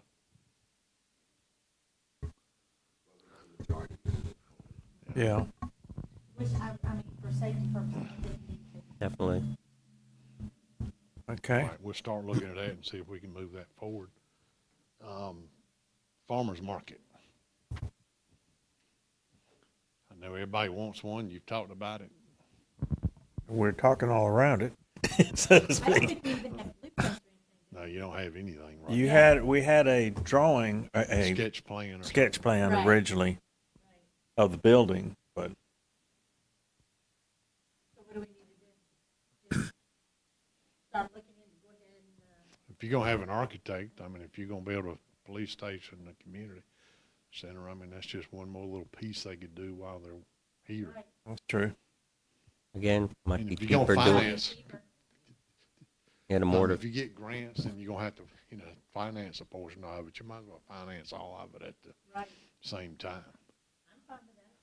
Me I too. mean, you're gonna have funds where you can afford your debt service moving forward. Even if you start construction and, the first 2 years, you don't pay anything but interest anyway. So, it would be several years before you would have to pay the full. My only initial concern Service. was if we could somehow preserve the right to have a place for people to meet when the market wasn't open or something, Yeah. assuming you could provide adequate security and it wouldn't become a place to.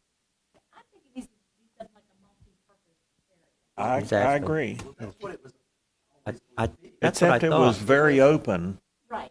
If you had bathrooms, you could have I a think that was the small plans. area. It had Meeting bathrooms and room it had a like a But it Like was, a the meeting roof roof was, over, was very open, and so I, if we could push it just a little bit towards more of a weatherproof thing, I think. So are you talking like we have up at the State Farmers Market? They actually have a little area for boutiques and stuff like that that's in place. Something more like that. I think In he's talking. addition to having the open air? Well, if we could just make the open air a little less open air, so that if least it have were a roof. raining, for Yeah, instance, so you they have could a roof have over it. meetings Right, and right, stuff. yeah. I like the open air concept of what was there. I do too. And you could still use it for other things, even if a person, because it was the majority of it was covered, and if you still I'm just- wanted to rent it, Yeah. I don't, I'm just talking tweaking it just a little bit so that you could cover more possibilities of weather and something like If that. you had something like Well, that- the bathrooms and a meeting room in the middle, you had a side with the large roll-up doors that could be heated if the doors were put down. that is not, An open area on the other end. that to me is not, doesn't even suggest, farmers market. It's that open air concept. Seeing and enjoying everything that's there. Like I said, you got the spaces there. If you need to hold a fundraiser dinner or something, I'm not looking at building a building to house anything. That's why the cost was going to stay low. Yeah. Because we really were talking about A roof and a roof concrete and pad. structure, and it was pretty. Okay. And bathrooms, of course. But land is so precious in this area. The only thing I'm thinking is if, just upgrade it just a little bit so that it could be used by a meeting or something like That's that. what a community center is. Well, not only that, that's what we got the depot for. And the depot, we got that facility. Okay. I'm trying to keep it Yeah. and provide a service without, like I said, I think we have a depot. We're looking at building a community center. We don't need to build another building to upkeep. All right. I yield. I think your reasoning makes sense. Yep, I agree. Okay. Proceed. All right, so I'm here. Let's move forward with the police department. And the community center and the farmer's market. And But certainly, get I some- think your rough sketch at least get us an architect that Was- can do that for us. was a pretty good one. Yeah. Yeah. It was all colored and everything. It Yeah. was really nice, and I can't see how that kind of building is going to be that expensive. Yeah. Mm, Something that is Right. doable. I right. yield. Okay. Community center, we've already talked about. Mm-hmm. I Wh- didn't make What? a statement on that yesterday, and all when we kind of hit on that. My feeling is personally myself, I understand about planning to do both a park and a community center. But for me, I think the biggest priority is the community center because we don't have anything like it. I'm not saying that the park is Except the depot. I'm just saying, we don't have anything. And he was talking about, indoor activities for the kids. I And agree. seniors, you're hitting two groups of people. Okay, the only problem was by utilizing part of our current park, we're restricting even more what's available there. And you doing a very wonderful, thing for the community center, but it takes up part of that ball field. Now, apparently his drawings showed that you could do both. Well, I was here for So, yesterday. so if we can do both, then it seems to me we ought to move forward with the If you're with the creative, community you do center. both, I think is what he said. Well, So yeah, I was hearing that. Yeah. He Yeah. seemed positive about that, and so that's why in my head I'm going, okay, we could move, Because work to move with one that will encompass a larger group of people that would benefit from it. and We don't- then the ball field could eventually be shifted over to the new park. A full ball field. I mean, Congressman Nickel, if we don't get any money from the applications we just sent him, this fall, USDA is gonna have a ton of money. So there's always options moving forward. Right. As you're moving forward in the design, you need to be looking for money and grant Anything opportunities. the government might offer some funds towards would certainly be Yeah. a community center to benefit youth and seniors Yeah. in that market. I got a quick phone call the other day from Lou Weatherspoon just inquiring about something from the museum. And I told him at this moment, unfortunately, we couldn't take anything of size, only if we could take small memorabilia, but we couldn't take anything because we had no place to put it. And then again, it was the slow with the COVID and everything and seeking funds to go somewhere else. He just wanted to point out, he said, I've learned from being over here that we can ask, I think he quoted two projects that they had submitted for. Something might have even been at the airport or something. Yeah, they just rebuilt, or they're on rebuilding their Yeah, hangar. yeah. Added to the terminal. And Yeah. The terminal. They asked for, like, I'm making up things. They asked for $3 million, and they got like 6. Yeah. You don't know, you don't But he try. said it is all out there, and it does take a lot of time, and you got to seek and apply. But he was saying to me, if you're going to look for those museums, if there's money, that's the problem. Who is that person seeking that stuff? Mhm. But he said, you need to be investigating because for some of the things you are discussing, it sounds like to me it's certainly a community building meets many areas Amen. of criteria that could be funded. That should be our next priority. Mr. I Penny agree. told me as far as their funds they're gonna have this year, again, they're gonna try and focus on water and sewer. Which we need. I mean, you need all of it, so. Yeah. It doesn't hurt to ask. I mean, all they could do is say, no, not at this time. Right. I mean, this fall, I mean, if you don't get money from the General Assembly, you don't get money from, Congressman Nichols' office, there is gonna be grant and loan funds from USDA that the town could apply for. And if you put it together all as a single package, you may be able to work something that would be very feasible for you to be able to manage. I mean, just gotta go out there this fall if if you lose everything else or you don't get any other money, so. Okay. I think the consensus is that we have the interim town manager go forward with seeing what we could do there. It was originally approved by the board last year, but urban service area. So I gave you my copy. Let me have that one back. This is all on the same page. See if I can get these two back.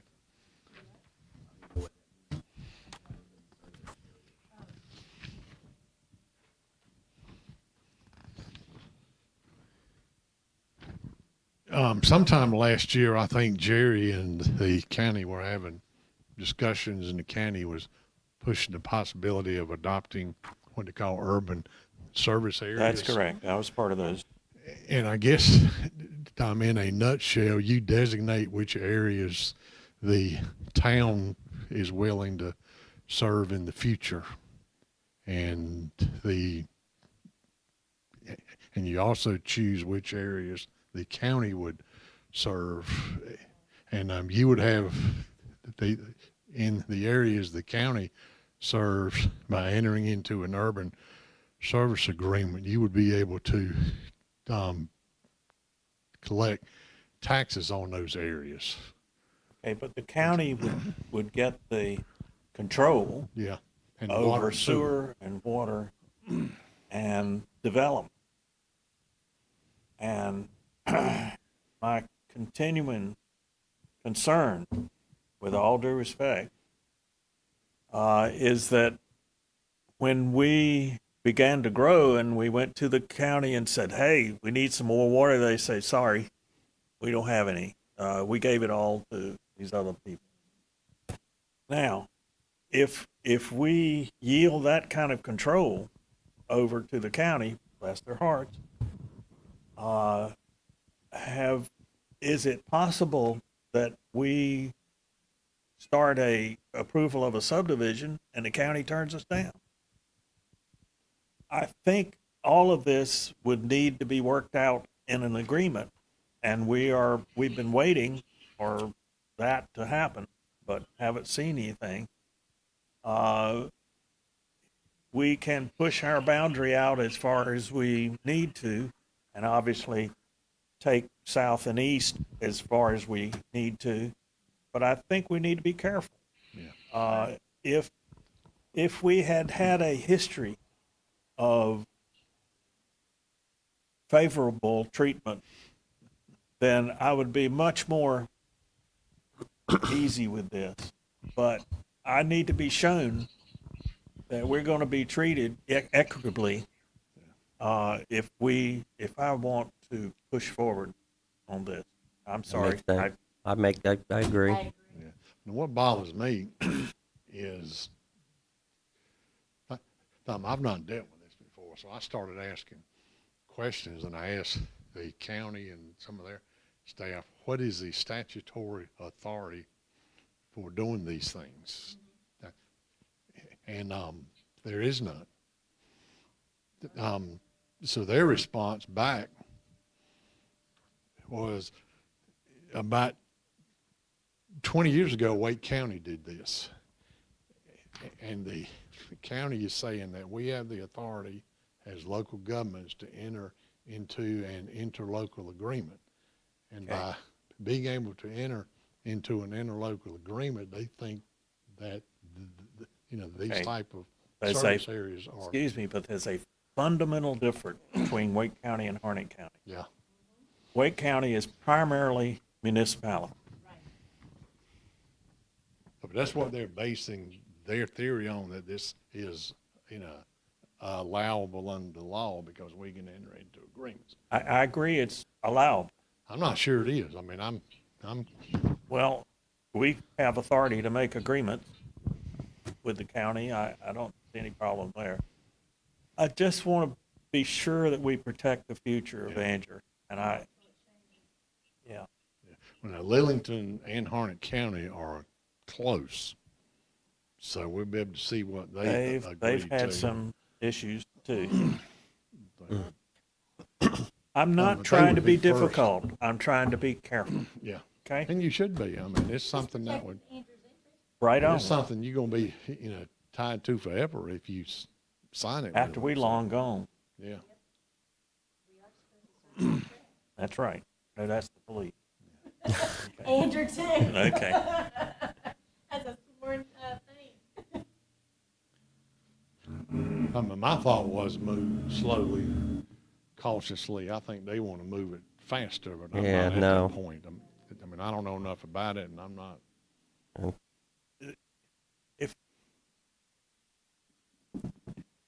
If the evidence from the past, He's mentioned it several times. Why aren't y'all moving forward? Why aren't you going to do this? And if the evidence from the past was that that everybody was on the same page, fine.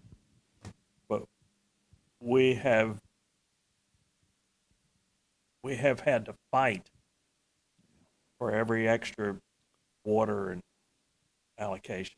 I don't think that that's the way municipality should be treated within a county.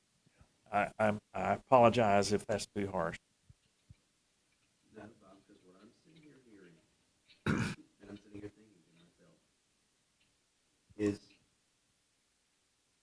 you have been doing this with this town for years, and you are trained to think in those terms from what you have experienced, what you have learned, and I look ahead going, who is the next Bob Smith, who is the next R.A. Jellington, because coming in here myself as a novice,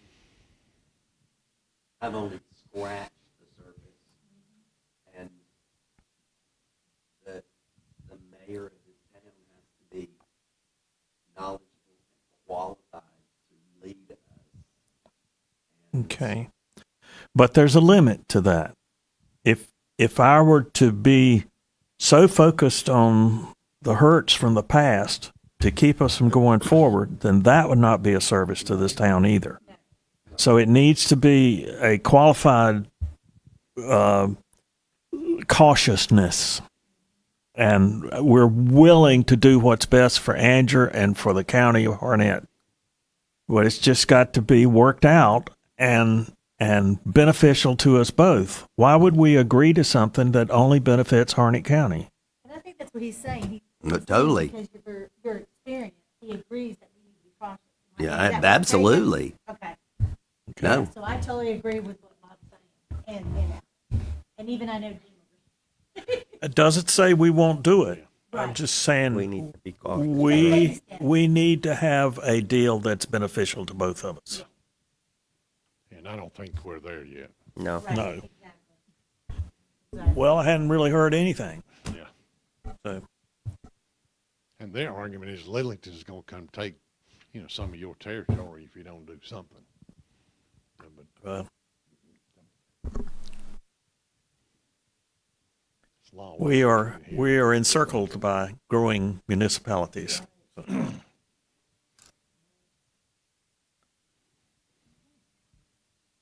All right, next was economic development. When Casey was hired, I think she was under the impression that special events and things focused in the downtown area were her main duties. We have started moving forward to refocus her efforts on the entire town's economic development. That was the Including, change from the prior situation, Main Street, yes. and we expanded it to the whole town. But when she was hired, she was under the impression that was still the same. So we have refocused her efforts. We're working with her on looking at the bigger picture. And I guess my main question is, I think that was the intent of the board, even though it might not have been expressed to her when she was hired, but I think, that's where the focus needs to be.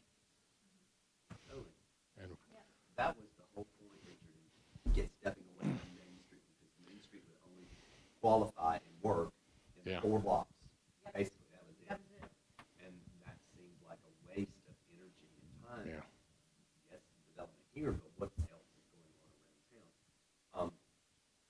I guess this comes back again to a question that we had earlier on today.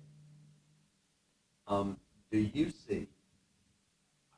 I don't understand why she is working under planning and zoning and having that person be her boss.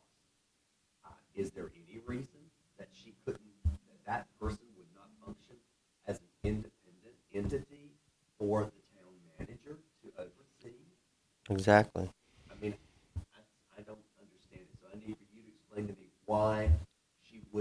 fee as head of public works or head of parks and rec or anything like that, even though she may be only a one-person department at the moment, why would that be a huge burden on the town manager?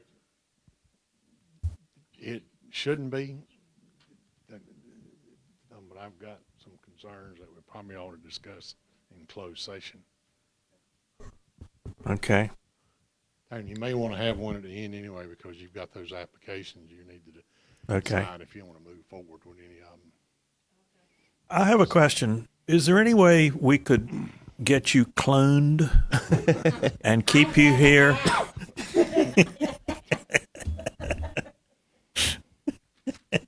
Okay, I'm sorry. Unfortunately, you're trying to hire, I'm in a very tight market right now. It really is. So, All right. Okay, stormwater utility fee. as you heard last night, when you reach, 10,000 in population, there's a lot more involved. You're dealing with the EPA and the State Division of Water Quality and all that stuff. You're going to have certain regulations. You got to adopt ordinances. You got to enforce those ordinances, and all that comes at a cost. A stormwater utility fee, that's one of the things you can pay are those administrative costs out of that fee. It also allows you to raise funds for stormwater projects. I think you have seen from the state about the only funding they're going to give on stormwater projects. That's probably gone now.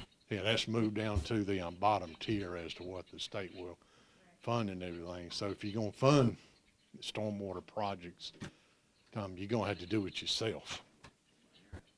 True. Yeah, and that either comes out of tax revenues or a stormwater fee. I know y'all talked about it before, and there was some interest in possibly adopting a stormwater fee. What kind of percentage are you talking about? I've seen it done just a flat fee per structure. I've seen it done based on the square footage of the lot. I've seen it done based on the square footage of the building that's on the lot. So there's, there's all different ways you can structure it. Well, now Food Line is going to give us a lot more water than your house is. Uh-huh. I mean, so they should pay, a larger fee than a house. Plus, a widow living in a small home or Yeah. someone who's got a temporary job that's living in a trailer would pay less. Yeah. So, Well, I know several companies have come in and talked to us about this is something you need to be looking into if you want to be making some improvements. It's a place, and I mean, that I understand what Bob is. I agree totally. Why I don't think it would be based on just per lot. It would have to do with your square footage of what are you adding to or not adding to, and certainly commercial properties are in a totally different category. Yeah. and the stormwater is really dogging us. We're paying all this extra yes. money to the county to process it. So it seems to me it's an area we need some extra funding in to try to prevent that. Now let me ask this. I know like around the pond and all that, that water rain we get goes into the pond, and of course the pond, when it overflows, goes down the creek into the Black River. Am I not It correct? flows into the Black River eventually. Right. Which pond you talking about? The town pond. Oh, at the park. Yeah, at the park. Yeah. But like my subdivision, my backyard, we got a big pond, but every time it rains, all the water is diverted into our pond. Yeah. So how would that affect us? Well, Or say my property, because all my water goes into our pond. the stormwater fee is primarily focused on both water going into from the streets into the system and also through holes in the system. Right. Is that not correct? So in a sense, simply going into a pond wouldn't affect it unless it flows over and goes into a Just drainage or Gotcha, something. gotcha. It's a commercial now. Every time you build a new commercial structure, you gotta build a stormwater retention. Right. pond. Those have to be maintained. They gotta be cleaned out every now and then. You know, and what you find out, it ends up being the responsibility of the town to make sure these businesses maintain their stormwater ponds. I mean, your subdivision, if it's owned by the subdivision itself or a property owners association, if it's accepting stormwater, then it's the property owner's responsibility Right. to make sure that system functions. Right. Right. Who checks on those? Depending on the size, if it's a large facility, they're usually inspected by the state. For businesses, you know, like small businesses like Food Line and, you know, different places as they build these subdivision ponds, it's the owner's responsibility to make sure they work. But as you get to, you know, to that 10,000 population size, and you have to become, you know, permitted by the state, then it becomes the town's responsibility to make sure that the property owners. So another inspector. Stormwater ponds. Well, it seems to me we need to prepare for that eventuality. And part of this, I don't know, You're gonna hit part of this, 10,000, Pretty quick. yeah, yeah. then, you know, in the next 2 to 3 years. And if we start now with a reasonable amount and start building up a fund, by the time we get to 10,000, we should. Have enough to Yeah. take care of it. I agree. What kind of, well, what, do you know what the typical increase for a customer would be? Resident? Well, it depends on if you just want to pay or cover the administrative cost of having to enforce the ordinances and all that stuff. That's $75,000 to $100,000 a year, maybe. If you want to start. No, let's not confuse it. I asked Yeah. the individual cost, not Yeah. 75,000. I'm No, just saying that our cost is total, yeah. $75,000, so you're probably talking about, you know, $2 to $3, you know, per household. Really? Yeah. Is that all? Hey, But now, if you want to do, what a deal. you know, if you want funds to start taking care of flooding issues and storm drainage problems, then it's going to have to be higher. Well, we could start Depends how somewhere far and, you wanna and go look with at it. it later, yeah. Particularly when we reach 10,000. See, that project we're doing right now, you authorize what, $400,000 out of the general fund. And now that's just one little piece of your drainage issue in town, and you're spending $800,000. Luckily, you got, you know, $400,000 from the state. I mean, it's like water and sewer, doesn't go very far. Right. And you got areas all over town where it floods all the time, so. Okay, is it the consensus of the board that we ask the town manager to propose an addition for our stormwater utility fee to the next budget? Yes. Yes. Junior? Is Junior hearing? Apparently That's one of not. those we may move, Well- you know, with a lower rate and you raise it up as you start, you know, developing Okay. projects. And All right, you have a consensus to make a proposal in the budget as to how to start stormwater utility fee. Okay, Harnett County has already sent us a letter saying they're increasing our water sewer rates by about 18 to 20%. And I guess the question for next year's budget, do you want to pass those through? You want to try and absorb a portion of it, or you just want to pass all the costs through in your rates? I don't think we have much choice but to just pass it through. What do y'all think? I was going to ask, 18%, he said. what would it raise? Because we're at what, 4? Well, one of the reasons for the stormwater utility fee is that you reduce the now amount of water that they're treating for us. So, No, that doesn't deal with the wastewater. well, if stormwater gets into the wastewater system, Yeah. we're paying to process it. If we limit the amount of wastewater that's getting in there, then whatever the increase in the utility rates would be minimized to some extent. Yeah, but my history with infiltration and inflow is you can spend a lot of money chasing it and not see this significant rate of return that you Yeah, expect. We still have brought to mind the picture of a worker back in 1938 going up to a terracotta pipe and going, bam, and sticking a pipe in there, and it, leaking all over the place. I mean, there is no magic bullet to fix it. I've seen you fix it over here, and then all of a sudden it's over here. Well, of course, downtown we're Keeps gonna moving, fix. yeah.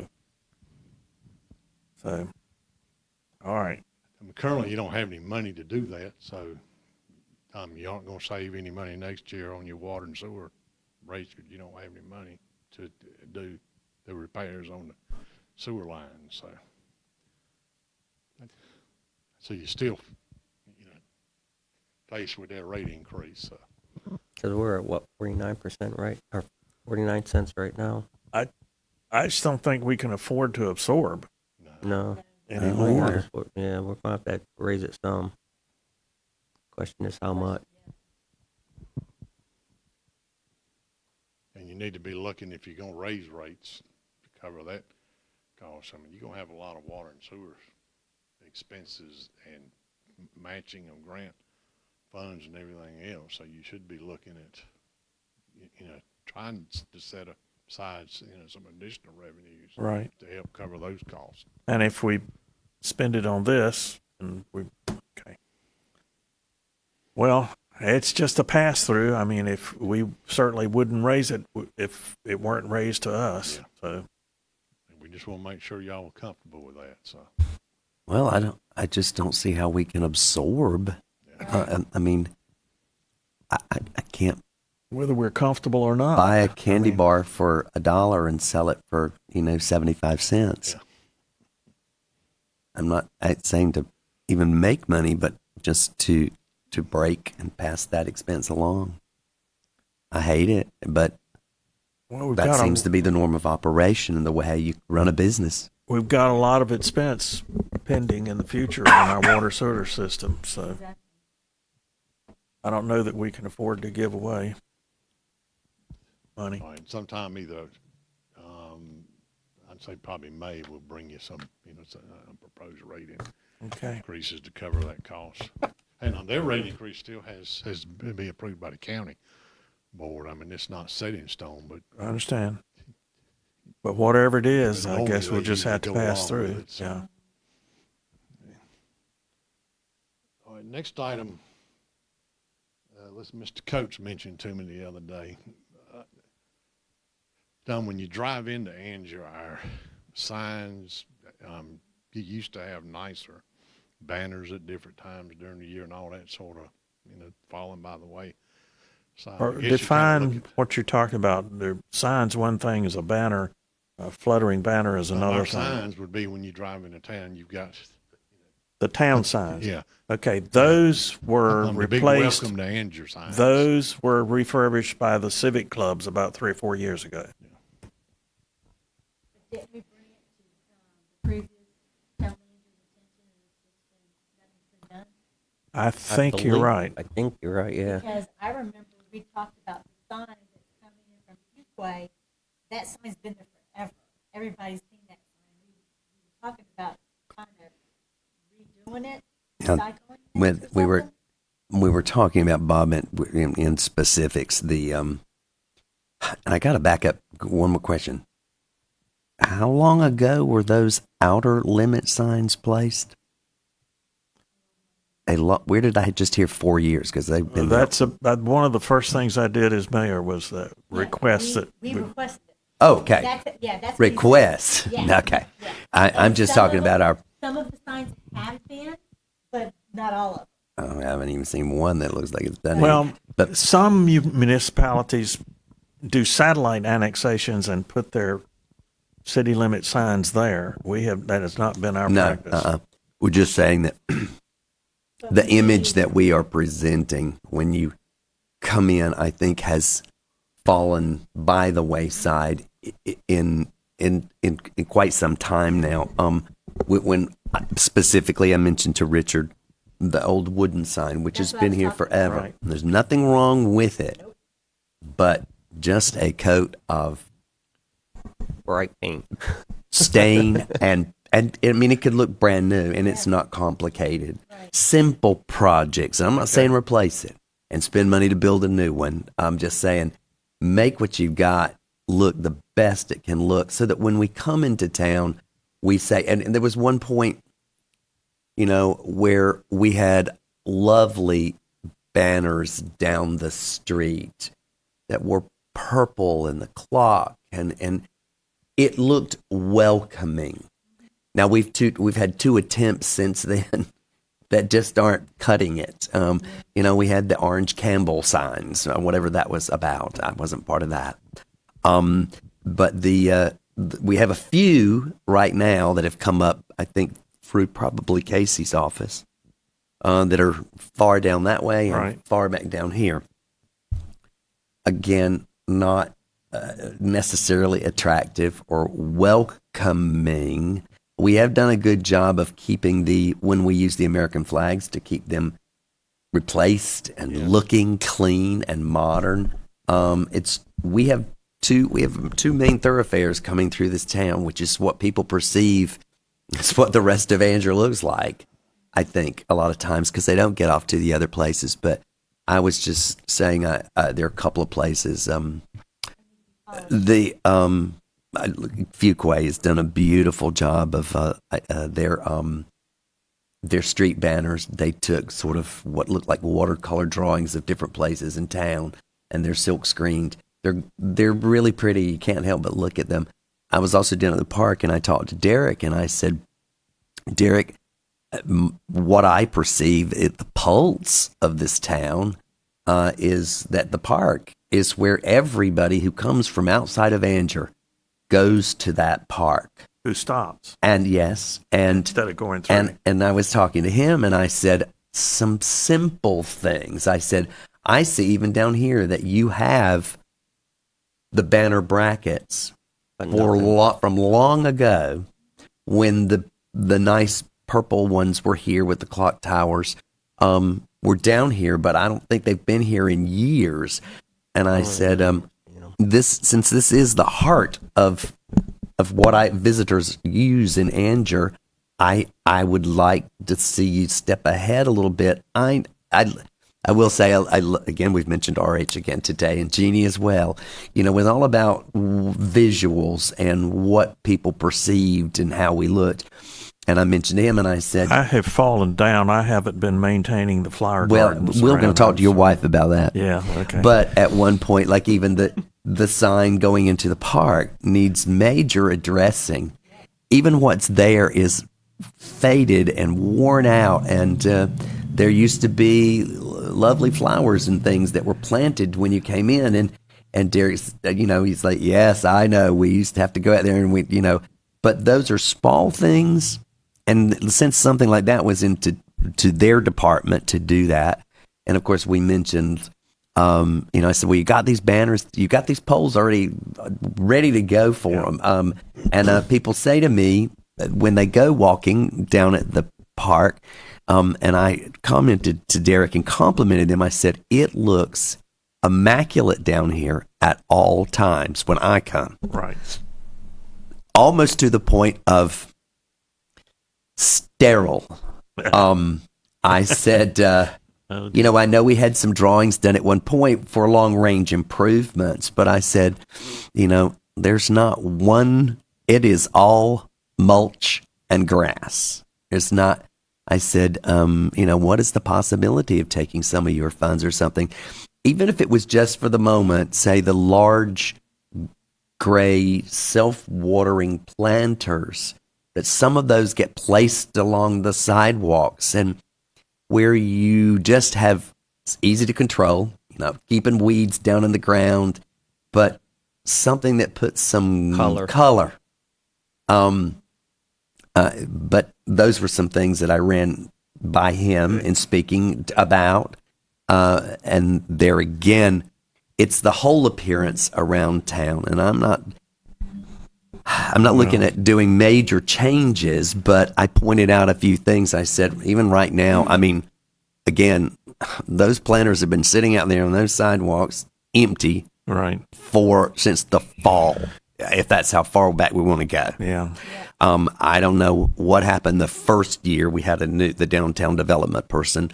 We at least had some junipers that were about 2 feet tall that lived in there all year long, and then you added to them. Well, first thing that person did was yank them out the minute they got here. So now they'd sit empty. Okay. Not very pleasing. Well, it's easy to blame a lot of things on the pandemic, but here we are looking past that, and the costs have gone up, but still we are cruising into the future. So I commend you on raising those issues, and I think we need to spruce ourselves up. Well, I mean, even if it finds, like I said, even if you're finding sponsors to do some of these things, I mean, I think there would be somebody that would be willing to purchase 8 of those planters for the park, or that would sponsor banners, or And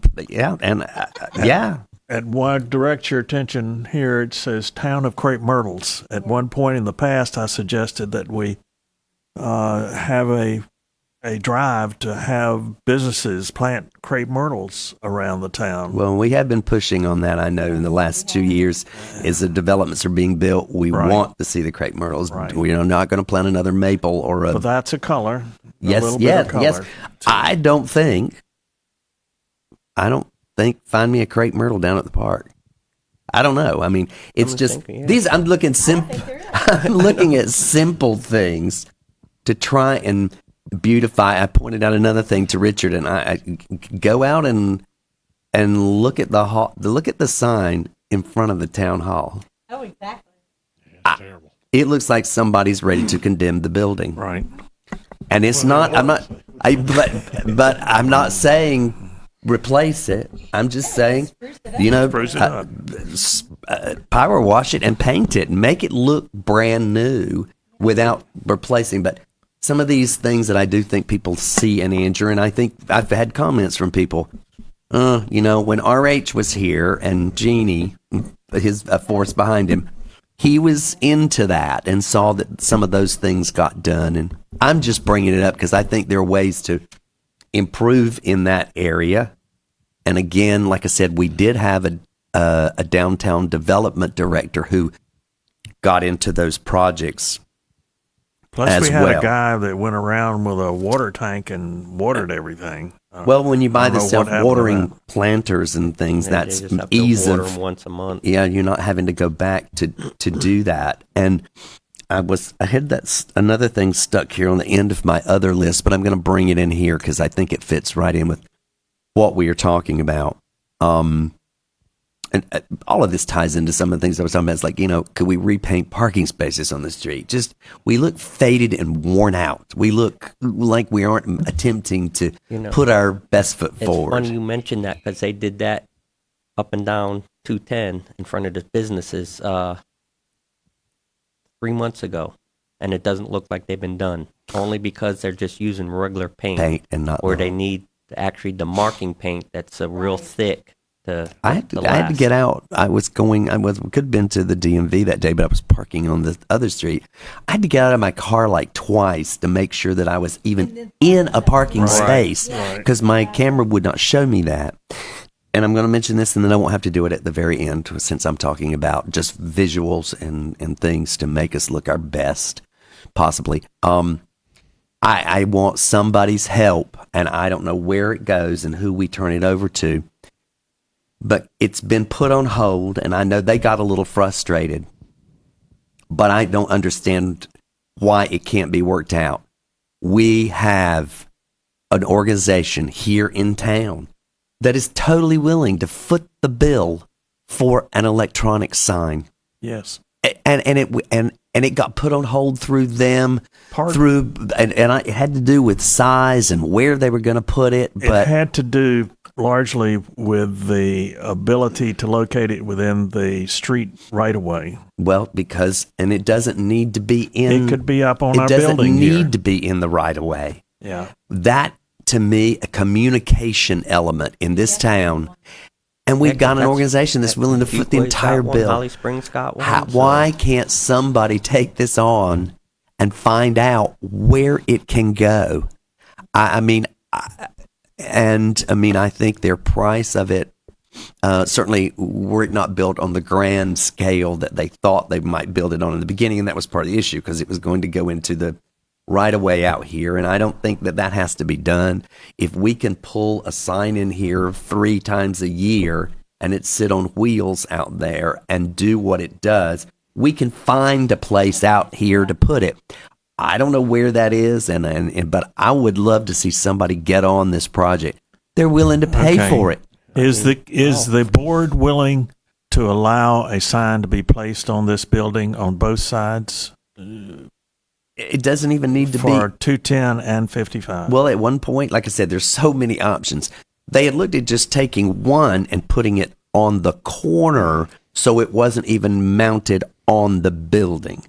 It would just be angled at the corner. We ran into the right-of-way problem with that. It seems to me the building is the obvious answer. But if you put it just facing one way, people can't see it until they get in the intersection. Right. So it needs to be 2, one facing 55 and one facing 210. How far is the right of way up into our parking lot here?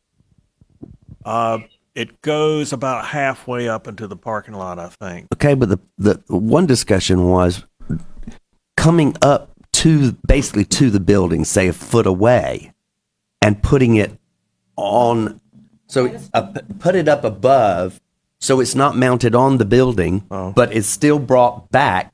You get that visual you're going to get from there. When you're sitting at the stoplight, you're going to see it there. And except the advantage of putting it on the building, you don't run into the situation of somebody backing into the pedestal. Nobody's over there. So are you talking like they did in Lillington, how they've got that big sign on both sides? Mm-hmm. Yeah, at the intersection. It's almost like a pedestal. Mm-hmm. But this one would only, if it came back towards the corner of the building, would only need to be one-sided. We went out there and walked around, and somebody held a pole and said, well, what if it went here? There were 2 poles. What if it went here? And then we took one and went just like maybe only a foot away from the building. Okay. So you weren't blocking the building because we do have the mural over there. Pardon me, but if we face it one direction, people will only be able to see it once they get in the intersection, and we don't want them looking back like that while they're in the intersection. My personal respectful opinion is that there has to be 2 of them so that you can see it while you're waiting at the stoplight for 55 and 210. It's going to take up a lot bigger footprint and be more expensive, but I understand what you're saying. But when I say, first, my majority of time that I'm going to spend reading it, and it's hard to do without going out there to look and say, if it were here, go back over here, go back over there. Basically 3 sides. You're going to come and go once or twice through the day. So you're going to see it either coming or going. And it seemed that it was hitting 3 traffic areas of sign. And the majority of time that you're reading it is not while you're driving by it. Here is when you are sitting there. My point precisely. Waiting for the light. So it's got to be facing that area if you're sitting there. And it's hard for me to describe, as I said, that it only needed to be one angled that way to hit that road, and this road, or coming and going. I don't know. Well, the pole is in the way for part of that. Oh, no, when it's something that we need to look at. I mean, This is a I'm all freebie. for this. I And made nobody- the motion but- to do it originally. I know, It was we all did. $60,000. We all did. And But I'm just saying, it was turned it is- down because we weren't sure how to control the content on the thing. Well, and no, we got all that, and we got clear with that. Of course, again, the power, but it is a communication key, Amen, which I brother. think is a big problem in this town. Way past it. Nobody knows what's going on. When is it going on? Where is it? Oh, you mean there's a town meeting on Tuesday night? Not everybody logged in. Maybe I might like to go to that town meeting. Oh, they're having a special library event. Oh, there's something going on down at the park. I am so tired of looking at this PVC pole out here. Again, All right. we look cheap. Let me ask you a question. Excuse me. We've got a sign right out here. I know. Why couldn't we put one there and one over here at the end of this building? I mean, we don't want to interfere with the mural, but so that people, when they're coming up to the intersection, could be reading it. And there again, if you only wind up hitting one, okay, but yes, we have a wayfinding sign right here that could go away. I mean, you know, if that's a good location for it, at least you're hitting traffic. Well, I mean, you could put it on that pole. Yes, no, oh yes. Yeah, I so mean, two-sided sign. both. It would be two-sided. Then are you only hitting traffic coming this way? No, I think you need both. Well, I'm not spending. Again, I think we just need to look into it and figure out what's Yeah. the best. Willing to pay, how much money they got? Well, they had a I don't want to exact this again, but I want to say that somewhere close to $80,000, I think you can cover it. That. and that was on a larger scale, two-sided sign. But please, anybody listening, understand that I don't know exactly. That would be some approach to them, and they're still willing to do it, but they need some help in finding the place to do it. And I think, yes, we can, Yeah. Junior. Alan, I'm so glad you brought this up today, and I'm so glad the board is feeling what I've been feeling for a long time. Alan, you brought up a good point a while ago when you said, talking about Mr. R.H. Ellington and the desire that him and his wife had to beautify this town. And I know nobody wants to hear it, but it just comes back to it every time. You know, R.H. lived in this town. He had interest in this town, and he wanted this town to look right. You made your comment a while ago that this has been put off on several different occasions. Well, you're exactly right. And the reason it's been put off because we don't have people that's interested in this town because they do not live here that works for this town. Who are we going to put responsible to start seeing that these things are fixed? And I know that falls in Richard's lap, but Richard, who are you going to put in place to fix the signs coming into town? Put signs up on the pole, which is what Mr. Coates is talking about. I'm looking on Facebook right now. People are talking about how bad the roads are with weed eating weeds all down the main roads in Angier. I mean, who are we going to put responsible to do this stuff and make sure it gets done? I'm not sure. You got to look at your whole organization and see who could, fit under. It seemed to be. I don't know. I think it is a sort of a split divvy here, but I again see some of this because if you're talking about your visualization, your attraction, how do we attract and develop the town? Part of some of this to me seems to logically fall back to that development director. How do I get it to look? And then working through them. Public Works And Public Works. Together. Yes, and Parks and Rec is their own entity, but yet that person would help them to be a liaison with it. But I see that being it. But I'm not saying that person's in charge by any means. It is working together, and I feel at one point they were, and then it has just kind of fallen apart. But that person to me would be one of those people, Junior, that is part of like, we don't look good here, and that person could help point out we need some attention here and bring it to, Public Works, to the town manager, whether those people are meeting once a month together to discuss what they see and what their plans are, and deal with it together before it's out of control and it's a major project. Kind of a task force manager. Yes. And I think, there should be money in your budget every year. It doesn't have to be a huge amount, but there ought to be money in there that could cover these costs. And some of them, You like I start said, adding banners, you don't have to add them all at the same time, but if well, you I add think, some every yeah, year. and I think what happened too was, I may be wrong, but I think you're going to find when you get in there, but you're going to find that some of the money that was appropriated to that downtown development director's budget didn't get used. Yeah. We've many years had a fund sitting there where, with sort of not a matching grant, but in other words, if you come as a business downtown and you want to improve the outside look of your building, we could give you up to $2,000 matching. That's the cap per business. But if you would do something, we could help you with this. And I don't think a lot of times the money got unused. You wind up with an $8,000 balance in And there. the thing is, a lot of people didn't even know about that. Right. Especially the new ones coming in. And that is that person's job Exactly. to let them know the benefits Yep. of working through the town I know I could and what use we it. can help you do. But I think there's money sitting, and there again, I think some of this is, like I said, we're talking about a sign, it's going to be donated.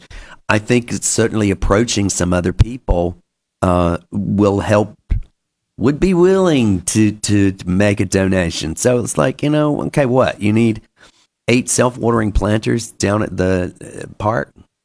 I bet there's somebody that would be willing to foot that bill.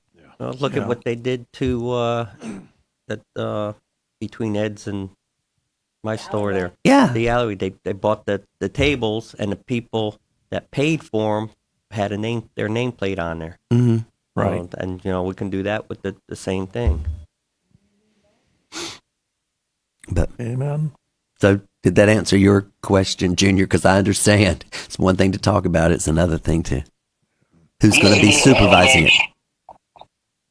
And see, coming from the outside, when you drive into town, it's kind of like, Kind of boring.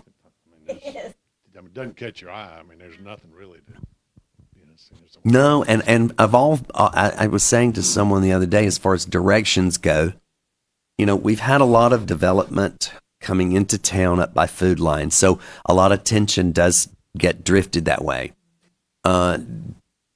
These other 2 areas going towards Coates and Lillington again have gotten some attention, but not always. It's like, no, why should what sign we do have be covered up with growth? Chop that bushing crepe myrtle down to knee height and let it come back out. But get the taller ones, get the limbs off of it so that I can see it.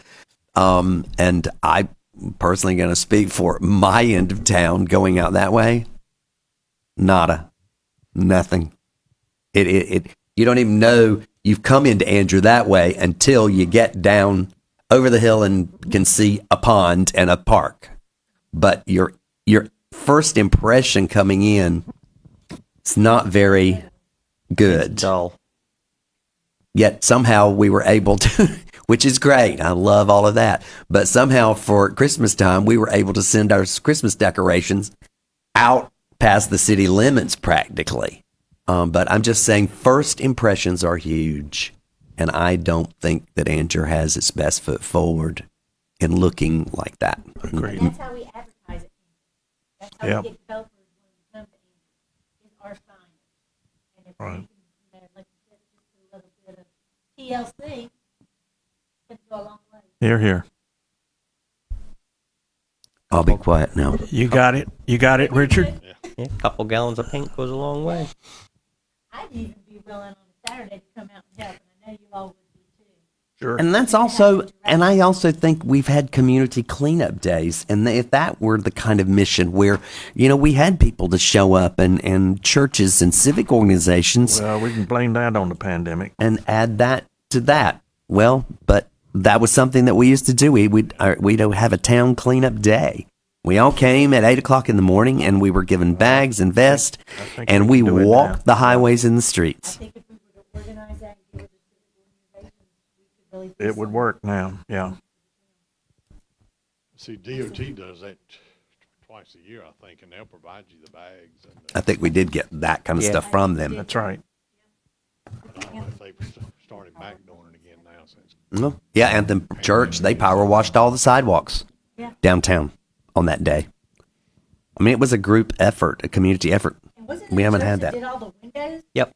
The storefront? Yep. There was, I don't know if it, Yep. I mean, I might be Yeah, mistaken, no. but wasn't it Yeah. Anthem or somebody? I that think it did was the Anthem windows? Church, yeah. But there again, I think that kind of thing falls under this community development director to One thing help us Jamie put our. mentioned last night, I'm surprised that the town doesn't have a street sweeper. You know, and true. that's the funny thing True. because I've had You look so at many your, people you know, ask me about state that. highways, Yes. it's And we've dirt. complained. We have had complaints about that around here about I the mean, dirt matter and of fact, debris on the highway. There's a couple towns that there's a company up in Raleigh that they contract Yeah. come out every Sunday. And Could they, we contract you know, for that? Good. But, you know, before y'all even went on board, I think we went to our previous town manager and we started the open discussion about getting one and it never went anywhere. So we definitely need to revisit that because, like you said, it looks trashy. It's I mean, that's the key. It looks If you want dirty. your streets to look nice, they don't need to have dirt. right. I mean, for now, it's we can, fairly you know- expensive though, isn't it? Well, Couple- we can lease them. They're Yeah. probably Couple too- of 100,000, yeah. Yeah, I can mean, lease them. We don't have there's to a buy it, like I lease said, it. there's a guy that comes out. Or You can contract contract them somebody. to come by, every Sunday while there's no traffic hardly on the road or Right. early in the morning. They do it like I think at 2, 3 in the They morning. have in several jurisdictions, if you have one, the state will pay you to keep the main thoroughfare. Exactly. Well, there we go. Something to look at. Exactly. I mean, it's not Need to look much, at- but they do pay Hey, something for little, that every little bit helps. service if you'll keep it clean for them. Look into it. You got a long list. Are you writing all this down? I think Veronica is. Worst case scenario, it's on video. There you go. All right, budget concerns. Y'all heard from the department heads last night. You may have some ideas. Is there anything that you haven't heard that could potentially be taken care of? The in total that they're asking for compared to last year's budget, what's the rough difference? I think they had it in there. I think each department's different. Yeah, it's different, but I know fuel, Is the biggest thing. was significantly under budgeted, so that's going to Yeah. be a huge cost. And to that's you. gonna keep on climbing. There's just the cost of supplies and materials. I mean, everything you buy now costs more. So, I mean, it's going to cost you more money next year. Right. I mean, you're very fortunate. I think you'll have a very good year by the end of the year. And your revenues will definitely exceed your expenditures. So you're going to be putting money back. A lot of the new houses revenue won't come in until next year, Right. next annual year. Yeah. Okay. Like I said, you're going to have another, $500,000 for your 23, 24 budget based on all that. And you could structure, because you've gone up about $100 million in value. Okay. And sales tax just keeps going up. I mean, I think y'all budgeted like 3%. I think we lowballed it, didn't we? Yeah, and it's coming in like 17, 18%. Oh, is it that much? I mean, it's a huge number. And Wow. Okay. That's I don't good to see know, that 'cause I was number going thinking it was like down. 8 or I mean, 9. People Yeah. are still spending money and you got more people coming in. So As a part of this concept, could you, just based on what you know, talk about the potential and the realities of the development along the bypass as to what you think is going to happen out there and from what you've seen? I think you'll have some commercial, but I don't think they're going to base it on the construction of the bypass. It's going to be based on the actual number of homes you have here and Right. the number of people. I'll give you formula, Dom, as an example. Dom, on the old 264, you had to, to drive on the southern part of town. Now, when the 4-lane, the new 264 on the northern part of town, the traffic on the southern part of the town never went down. It continued at the same pace and the same number of cars. People would, to get to the south side of Greenville, that was still the easiest way, so people still kept using it. And they could I also, think you'll still see some of that here. People will still continue to use these. because you can streets get to where there they without wanna the go. traffic now. Yeah. Yeah. Exactly. So, And see, you got things like Lowe's. You got one probably 10 miles down the road, and that one's at Fuquay. Got one in Dunn and one in Fuquay. Yeah. And so they're not going to build one here because they think you're going to drive to Fuquay. Why would I Yeah. build one here when I can get you to drive to Fuquay anyway? Mm-hmm. I mean, it's those type of businesses they're going to look at is that, do I have one close enough where I can reasonably expect this person to drive there? Right. early on, I heard something like a Target might consider coming, but, When Target's cutting back, I mean, they're closing stores in yeah. certain locations. And I know Wilson or somebody paid like $600,000 to get a Target. What about electric vehicle recharging? Is that a possibility out on the bypass when somebody stops for lunch, for Is it instance? limited access highway? Well, I mean, in the shopping centers Yeah. and such. Yeah, that's a possibility. I And mean, they're going up all over you the see place. some businesses doing it now. Gas stations have Yeah. started adding them. There's an effort to They put want you in to stop EVs. and charge your car and go inside. I think we ought to invest. investigate Yeah. getting some money Yeah. for EV charging places. Because Lowe's Food in Sanford, that's my territory for my job, and they put in like 12 or 15 Yeah. charging stations. And around lunchtime, it stays packed. They put their car on the charger, they go inside their Lowe's, and they have lunch in there because there's like a little cafe area. So if we build I think you'll something see like that, more it will commercial. come. They will, yes. Commercial business will I come. think you'll see more businesses doing it because, Yeah. that's a way of getting them in the store. That's right. Do we need to do any sort of ordinance or anything to enable that? Wouldn't think so. I think we just need to recruit. Yeah, I guess we ought to see if there's any restrictions that would Yeah. stop them from doing it. Yep. Okay. Maybe, The maybe not. intersection of 210 and 55, I understand it's still like in Holly Springs, you go down and turn back around to go past. Is that still, as you understand it, the plan? Or, I'm not sure. okay. I think it is. I know DOT doesn't like folks driving across the road, so now on all the new construction they're doing, if I'm going this way and I want to go back that way, I got to, turn into this U-turn. turn lane and then go back that way. Right, right. So it's not like they're picking on us, it's just the standard way they're doing That's the way things. they Right. like to do it now. They don't want you, taking your car across 4 lanes of traffic to get to the other side. They want you to go down and get in a specific turn lane and then come back. We looked at extending water along the bypass, and it was going to cost $1.2 million. So do you think we're okay with our existing system in covering I think you growth? can get anything out there, off of your existing lines. I don't see the need for you to run one all the way down the bypass. I think you just extend the line when you need it to be When, extended. yeah. Okay.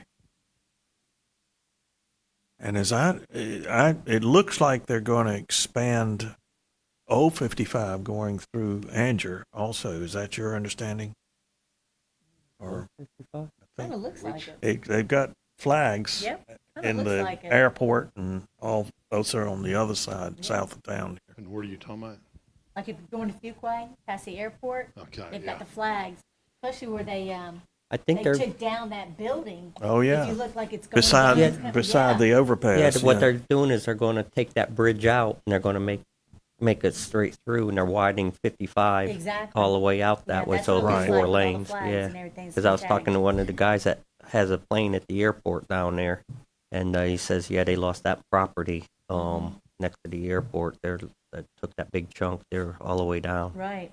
Well, there's some discussion about bringing 401 around Fuquay to where our bypass starts. Exactly. So that will I think be a that's big all. change. And we got a meeting at the end of the month again. Yeah. Is it? And that's just to recommend it to Campo, who would recommend it to DOT, who would then decide what to do. So Y'all it's staying not a busy. given. Okay. So, we back to this 23, 24. I mentioned something to Richard the other day when I was and I think I'll throw that out to all of you and just let you know my thoughts and where I stand as they go into this big task of preparing a budget for next year. I made the comment to Richard that I think in order to accommodate some of these requests and things that we are looking for departments to do and whatnot, I said, guys, I feel as if in the last 6 months that basically across the board, every department has been given 12% pay increases. So therefore, for me, I would not be in favor of yet another pay increase going into this budget. We need to accommodate what we have allotted. First of all, I mean, it was never there, so we've got to come up with that. But given where it stands, except for those people within the past 6 months or whatever, there were people that were not given any cost of living increase. Only those people should be giving a added cost. into, It's something, right. whether it's cost of living or whatever, to do that. But I was saying, as you prepare the budget, for me personally, that would be one of the first things, because we have allotted this money, which wasn't there, and we've got to come up with it. But at least you know the exact number of what you're dealing with to go into this and planning that budget. I don't know how you others feel about that, but I wanted I to agree. mention it to all of you, and I we're think sitting so. here to do it. And Well, we had to just- get them up to where they need to be so we don't lose so many of them. So Right. we're So, I given think we're there. So now we need to look forward and do something. I totally agree. Well, I threw that. I'll remind you though now, the people you tried to catch to be competitive, as they move forward, giving additional salary increases, you fall behind again. And we have to Don't maybe wait take it too long. case by No, case. no. I'm just No, no, saying just for case by this case year, basis. This year, because we've taken a big hit on things. we just did all of that, and you got to rework that into a budget before we can, so that you can look at how many extra employees can we add to the police force, to public works, to these other people that need more help in their departments. And I can't imagine at this point, as we move forward, that we won't be adding employees every year to keep up with the growth. And you may not get as many as you'd like to have, but Yeah. we keep increasing. We can't afford to sit still on that and get them. I think the biggest concern for me is the police department, because as fast as we're growing and they're Of course, we've overworked done a as it lot is, for them, but I mean, we got to. Safety. That's the biggest thing for me. Hey guys, can y'all hear me? Yeah. Yes. Well, I hear you talking, Alan, and I agree, but you got to remember why we did the 12% increases was to get people's salaries up to where they should have been a long time ago, and where we were not losing people. Do you feel like it's fair for someone to work all year and not get a raise? I don't understand your question, because that's not working all year. We've just, in the past 6 months, every department has gotten a 12% increase. I wouldn't turn around and give them another one right now. Salaries, we thought should have been, we're catching up to what we were doing. I hear you. But no, it just occurred. And we've got to find the money to balance that out, because it wasn't in the budget to begin with. So we got to find that money to increase it. And I right now, I'm just saying for a year, let it sit and let's financially rebalance and find out where we're in a deficit. And I'm also going to make a comment right now. I understand that these people rely upon this as their source of income for living. I'm personally willing to say right now, I do not want an increase to commissioners. I don't understand it. I mean, this is not an income for us. And even for board members, I look at it as a luxury, and I appreciate it, certainly, but just because other people got raises doesn't mean that I have to get a raise. That would be me. Yep. Look at what I said. I didn't know we got paid. I got elected. I didn't know that. Another option you could consider is if you had some extra funds, and you don't know if you do at this point in time, you could just set it aside, and after the first of the year, you may want to come back and do something. Or we could just come back at the first of the year and look at it again and see where we are. Yeah. And we've done that in the past. Yes. We've done a budget amendment. But it's just cautious and trying to see where you are. A lot with the interest increases and everything. We just got to see how all of this is going to pan out. And it seems to me 6 months from now we'll know better where we are. If you look at things like you saw last night, I mean, we're paying $60,000 in credit card fees. Well, absolutely, and I'm hoping I would think that could be changed rather quickly. Yeah. We have to. I mean, I don't mean come back and visit it 6 months from now. Pay for you to be able to use your credit card. No, And everybody charges. Yeah. the county does it. I mean, Yeah. You want to pay your taxes with your credit card? Sure, you can pay your taxes with your credit card. We're going to charge you 3% to do it. Well, I suspect it was started thinking that there might be a few people that would use it, but you're finding out it's being widely used and it's costing you money. Mm-hmm. It seems to be pretty widespread that they're adding that 3%. No, Ever things- since Restaurants all do it. ever since they passed the law where you can do it, Where it's that's legal. what they're doing it. Yep. Right. The cafe at work does it. So Everybody does it. tickets, concert tickets, anything you go to, you're paying that service fee to put it, if you want to put it that way. and we're not charging anything. No, we just want to. I'm just looking to cover expenses. Yeah. Amen. We just brother. can't afford to take a loss. Not like that. That's just Would you make a recommendation to us as to what to do with that? There's some restrictions on how it can be done and the amount you can charge and everything. There's that falls under the SEC regulations, so I'll have to check on that and see. But I think you can do it. I just got to figure out how we do it. Okay. Yeah, and it may be where the system we're using may not can charge it to the customer. I don't know. We just got to figure all that out. Yeah, but we'll take a look at it. Well, I'm hoping those bells and whistles that are being unused are sitting there for that option. yeah. Depending on the system, I mean, like mine, I could just add it in, just type in, whatever I'm charging, it'll automatically add 3% to it. Yep.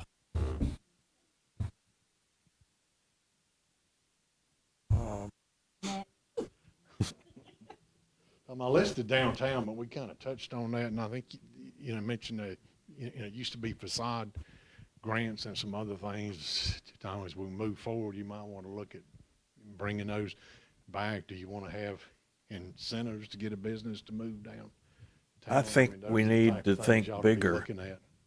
I think we need to support rejuvenation of locations for business, and that's not easy to do.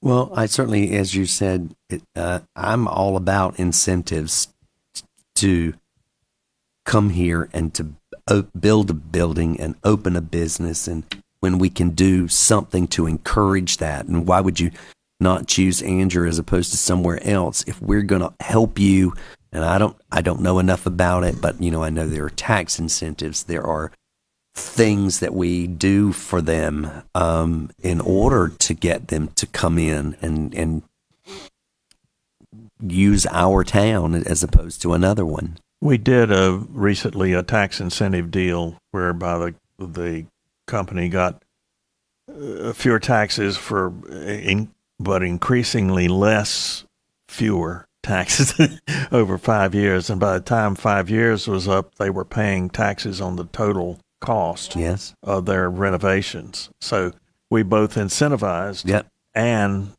got the benefit of the higher value. And part of that, eventually. too, as Jim said, it's them knowing that option even exists. And that is part of, again, what I would think that community development director would be promoting as she goes, or he or that person goes to visit those people. Because if they don't know it, and, that was up there coming into town where we did that thing, if they're going to spend the money to make that building look so much better and do a renovation, those incentives I'm all in favor of to help Right. somebody with their business and then help us at the same time look better and grow. I wish we could help and incentivize more parking downtown, particularly behind the buildings. Who mentioned maybe a parking deck? Well, Hey, look at Fuquay's doing it. put town hall somewhere else and build a parking deck. I don't know. Just an option. Until I see the parking spaces filled out there, I just don't get it. But Mr. Mayor, Yes. Alan and the board, I have a recommendation. For the longest time, everything that's been brought up to us is they need, we need, just like last night, the guys told us what they need. We need to do this and we need to do that. It's going to cost this and it's going to cost that. I haven't in a long time had someone come to us with any cost savings ideas. I would like to make a recommendation if the board agrees that the town manager, all his department heads, the finance director, sit down, look at what they've got, look at what they're working with, see if there's any way we can use our resources better. We're like three police officers short right now. We have 8 or 9 working during the daytime and 2 at night. Is there any better ways of doing things to save money? I know nobody's come to us or me and said, hey, I think if we do it this way, we can save money. Everybody's coming to us wanting more and more and more and more. I think that would be a good idea to sit down and look at our resources, look at what we got, look at what we got to work with, and see if there's a better way and to save money going forward. Don't y'all agree? Prioritize. I have a lot of ideas, but today's maybe not the day to bring them out. But I'm just saying, I see a lot of things that we could do to save money. When you ride down the road, for example, and you see Public Works doing a project, and you got 6 guys standing there, and ain't the 3 working the other 3 be. It's just so many different things that we're just not. Somebody's got to take initiative to get out there and see what's going on and to see what we're working with and what we've got. And is there any way we can cut and save money? The answer is always not we need to add and add and add. We need to, the ones we got working, maybe we restructure them and do them a different way and make things work. Y'all agree? Well, yeah, I think part of what you also said, somebody suggested last night that well, maybe in Hans' department. Anyway, that, maybe there is a split employee that's working here as needed, or half a day or whatever, and certainly two departments are benefiting from one hire. Right, like a floater. Yeah. Yeah. Which is also training them to work in other departments should that person be needed for that. I know we've had a part-time policeman, I think, who also works in the office, or did at one point. So that was a split function for that person. They were receiving benefits and then knowledge of two different departments. But I certainly think that, Richard, could be something we look into. It's like, well, how could we have a floater or a split person that could function in two departments? And if a department is not spending all of its money, then have a sit down and decide what's important.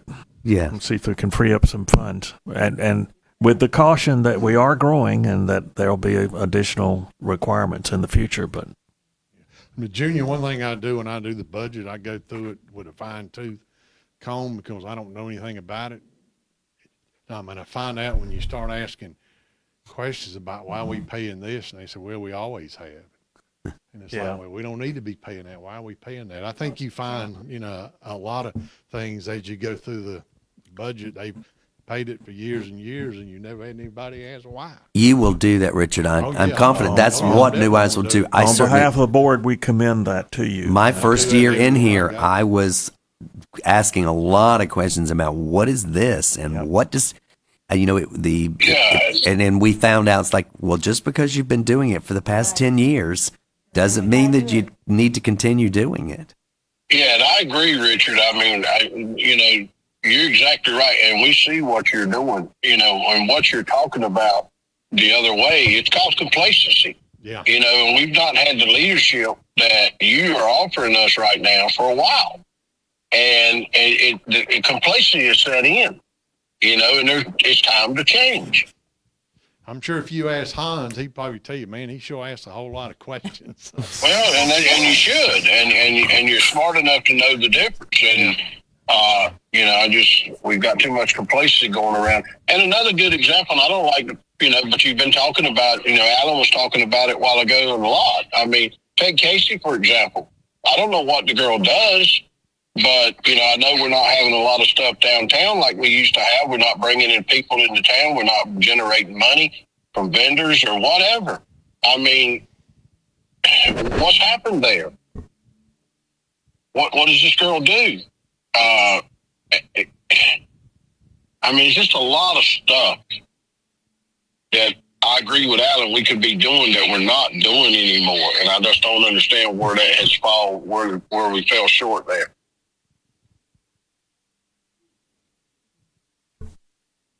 And we'll do the best we can, and we're going to look at everything. So You're going to be busy.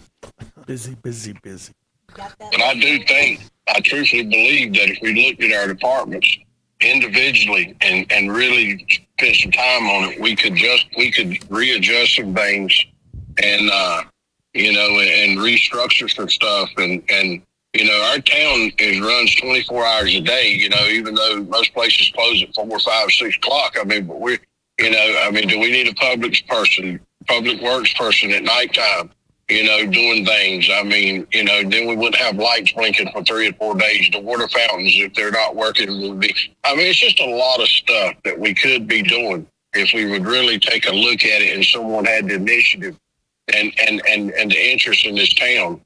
Things could be changed and utilized. I personally feel a lot better than what we're getting right now.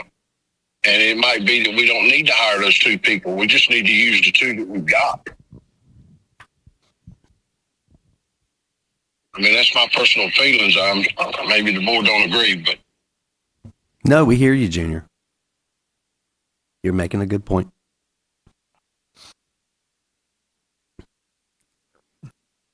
Okay. Anything else on the list? I think I've covered it all. Unless y'all got anything you want to add, or if you have any. Well, I do. Sorry, I thought I was covering up one up earlier in the other, but down at the bottom, just a couple of concerns while we're all here, and I think it does us all good to hear it at the same time. Just to see if it's being followed through with, or where does that stand, and know that it wasn't just one person, trying to get something done. I think I just want to mention for you to be aware, we do need some real attention down at the depot. And I am tired of going down there to help set up public events and finding half of the electricity not working, waiting. We're at a standstill because we can't function. We have way too much going on down there, and it is a big asset to the town, but let's get it working. And again, we talked about adding some electrical to the back side of the park. Yeah, wasn't that supposed to be a joint partnership between us and the chamber or something? I don't know. Can't answer. That was after me. But there again, I go down there every time to help people set up for an event, and it is like a battle because half the electricity is not working. And then again, we keep, why can't we go ahead and get it to the other side of the depot? Because it's clearly used. So what would that take? Mr. Coach, not long ago, maybe a year or so ago, I think you were on the board, when we paid a pile of money to Young's Electric to fix all those problems. I couldn't answer that. It's just been an ongoing problem. Okay, I'm just saying, who's responsible for this, guys? It may have been when we were planning on moving over there and using the depot as offices at one point. I don't know. I just know, and we can fix things and they can break again, but when they do, let's fix them. That's my point. Somebody just needs to be monitored. Who is looking around over there to do that? And with that too, I'm going to mention with that, there are 2 of the sliding wooden doors that do not function. They're off their tracks. We go over there, we set up, we have a parade, we have a tree lighting. Year after year, can we please get these things fixed? And that is a safety hazard to be inside that building and not be able to open those doors if we had to get out of there. But I don't know whose department and who would take care of that, but it needs to be dealt with. And some of these things, you never know. Chamber might be willing to help out with some of these projects as they take advantage of them. And my last thing here that I'd written down, and this is a dream thought, and because we do have so many people coming to the park and to even downtown situations, I don't know what's involved with and how complicated it is. In Raleigh, where I work, there are quite a few stations where you can go and rent a bike. They're in stanchions and they're heavy duty. They're locked. You use your credit card. You get it back when you put it back in, even if it's at another station, something like that. Again, you might find an individual sponsor that would be willing to do something like that. But I would think that might be something very popular down at the park, or even here outside, somewhere along this. They don't take up a lot of space, and I'm not talking an army of them. You try it out and see if it works, and then you might add a second one. But you might find an individual that would be willing to sponsor something like that. Again, I think that falls on this community development director situation. I think that when you ask who would head that up, would be them. But I would think that would be something worth looking into. What's involved? What are the costs? And how complicated is it to do it? We even said about the pond down at Marley, about paddle boats, or even kind of rowboats or something like that, because we've got a lot of interest in that. So, thinking out of the box, I totally agree with you. Thinking out of the box to do something like that would be beneficial for the town. Extra money coming. Yeah, the electric scooters, I think, work very well in a more densely populated area. But no, it might well work down in here. Raleigh. I work down there. It is a nightmare. Well, I mean, that's where you see them. Yes, that's I know. That's where the companies want to go. Yeah. That's what I'm trying to say. All of the people are in a Yes. They are, well. They also are wandering around the sidewalks and all over the blocking- sidewalks, Yeah. a danger in the streets.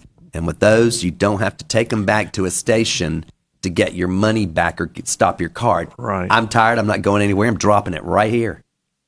And they're strewn all over the city. But then they have GPSs on them, so the drivers at night know where to go to look for them to pick them up. And now might be on the highway side. I wrote it and the battery died and I'm done with it here, or I got it to where I wanted to go. Nobody's ever going to rent it again because there's nobody here to use it. They're strewn all over the city. And the sidewalks, people, you're not going to keep them off. And half their parking spaces are gone because they drop them right there when they're done. It's a mess. So I The wouldn't. city of Greenville had those, and I think because of all of those problems, they made them take them out. Well, I think you'll see them go away in Raleigh eventually. I'm out of ideas. Well, I have one. Of Good. course, everybody knows one of my pet projects is the Veterans Park at the entrance to the Jack Marley Park there by the cemetery. I don't know if you noticed that it's all been staked out. You see the stakes out there. It's not going to cost the town anything to build it. I'm looking at funding for it. I'm getting to the point now where I'm getting ready to look for a company to get me a quote and what it will look like, so we can come to the board to get it going. And I got so many people backing me on it. It's not funny. Is it similar to the original plans, or in other words, a 2-story building on it, or You're talking about memorial. It's going to be a memorial. Oh, yeah. just Okay. a memorial? Of Yeah. the Veterans Park, yeah. So in the front will be for the military, and I got it, the way I got it designed is I want it for the first responders in the back, police, fire, Right. EMS, because if you think about it, anytime you go to a Veterans Park, that's all you see Good. is just for the military. But I wanted to have it to include Right. everybody, so they have some place to go. And Yeah, I think the only concern before was just clear right away so you can see when you're coming out on the road. oh yeah, from it's the all park. it's going to be low profile, but it's going to be set back because it's going to be 50-foot wide, and we've got 100-foot depth to work with, so it gives us plenty of room to do something with it. And I keep getting people asking me, when is it going to get begin? So That's great, Jim. Yeah. The objection was never about certainly something of that nature being The there. content. It was putting a building in there. Yeah, no, trying to it's- squeeze yeah. something in that Yeah, no. pie, but that could only add to the beautification of the entrance to the park itself. Exactly. And then again, is an attraction for memory and reminiscing for a whole different group of people. And not only that, the amount of people it's going to bring into this town, because like we go on rides all year round to different memorials, and anywhere between 25 to 100 bikes visit each one. And so you figure that 4 or 5 times a year, maybe more, Right. where people come in from other states just to see it.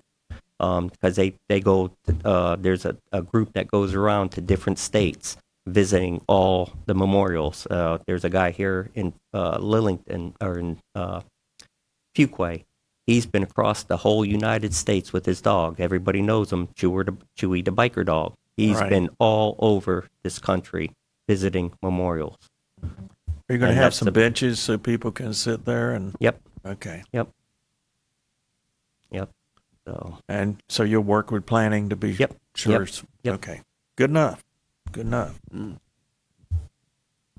Anything We else? may get something done. I think we got a pretty ambitious Yeah, schedule here, but I that just doesn't mean we can't bring up something later if Right. we think about it. But I think we've done a really good job. wow, amen. We've been on point, we've done a lot of work. cleaning up a lot of things and Get things done for streamlining it. town. And to be honest with you, with retreat, I liked it better that we have the one-on-one with the town manager Amen. than to pay somebody to come in and let's do these games and everything. I know we need to be motivated and everything, but I think right now we've got a lot of momentum. Yeah. All of us being motivated to do the right thing. That was $1,000 saved today. Yep. That's all I can say. appreciate it. I think we've had good open dialogue. And also, I know I could get paid extra for being the moderator. oh, Let's see. I think you're out of order. well, not only that, not that we can't get anybody back in here that we need to get back in here, but we've also not pulled our entire town staff off their work to sit with us for a whole day to listen to things that don't concern them. We can get back with them with questions. So where are we going from here? What do you propose? We're going to tackle everything on that list one way or the other, so. What list? All those items. Okay, the list in number 2? Yeah, we'll start moving forward on all those items. Well, I mean, what further in this meeting?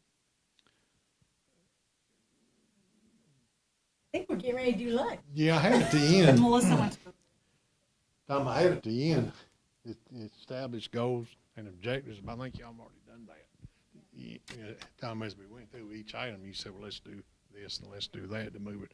I think I think we covered that part. a lot depends on your investigations and stuff like that. Yeah. Well, I'm just bringing something totally different here because it did come to mind. I asked several meetings ago about when we were talking about the library and what to do with the money.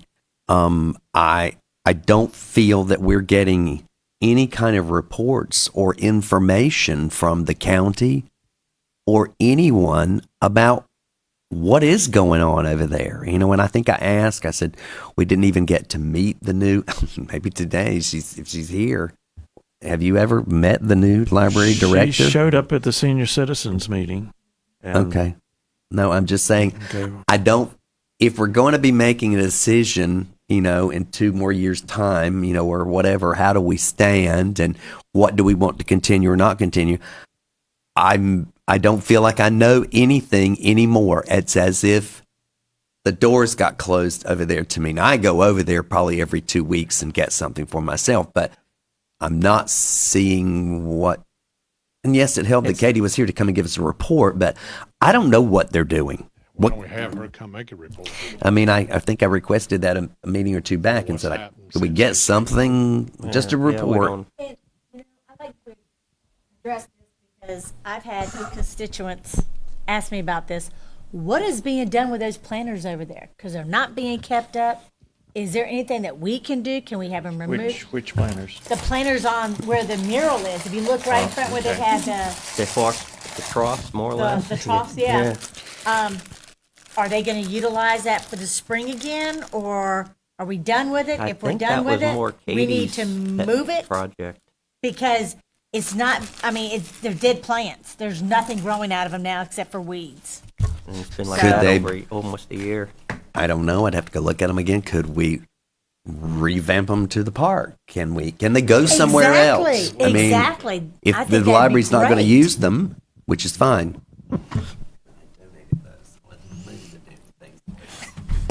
What was the resolution on the planter boxes? They were talking about moving the planter boxes from the library down to the park. Has that already been set up? No. Okay, because that was on the list that I sent Randall. Oh, okay. So I'll make sure that list is followed up on. Yeah, that'd be great. Surely there's somewhere to go. Oh yeah. They could even have. I mean, and I've seen in other places that you could actually take those, and if they want to do something down the park, like a community garden, because people like to garden and everything, or you could take them to the senior citizens thing and let them do their something over there. But yeah, we need to recycle those, I think. Somebody has I didn't know it. Somebody told me that there is a community garden in the elementary school. Yeah, the Rotary Club Yeah. did something with that. Yep, So, in the back yeah, there. that could be done. Certainly, we can find a place for them and Yeah. clean up Yeah, we'll figure something our out. look if they're not going to be utilized. Right. In the library. So what other stuff do we have to do? Do we have anything that we need to do? Uh, closed I'm session just or a, anything? yeah, just a quick close session. Okay. So let's take a 30-minute break for lunch. Yeah. and- Is our lunch here? She's on her way back. Yeah, because we might, we might think of something Yeah. While we're at before we lunch. walk away to go, oh, Right. I We really meant forgot to that, mention yeah. this. And so lunch will be over at 1:15, so that's an hour and. Yeah, we probably don't need Okay, to we'll- for lunch. We'll temporarily adjourn then until about 1. Yep. Okay. Do we need to make a motion? You want to make a motion? I make a motion that we go ahead and adjourn for lunch. All in favor, raise your hand. All right.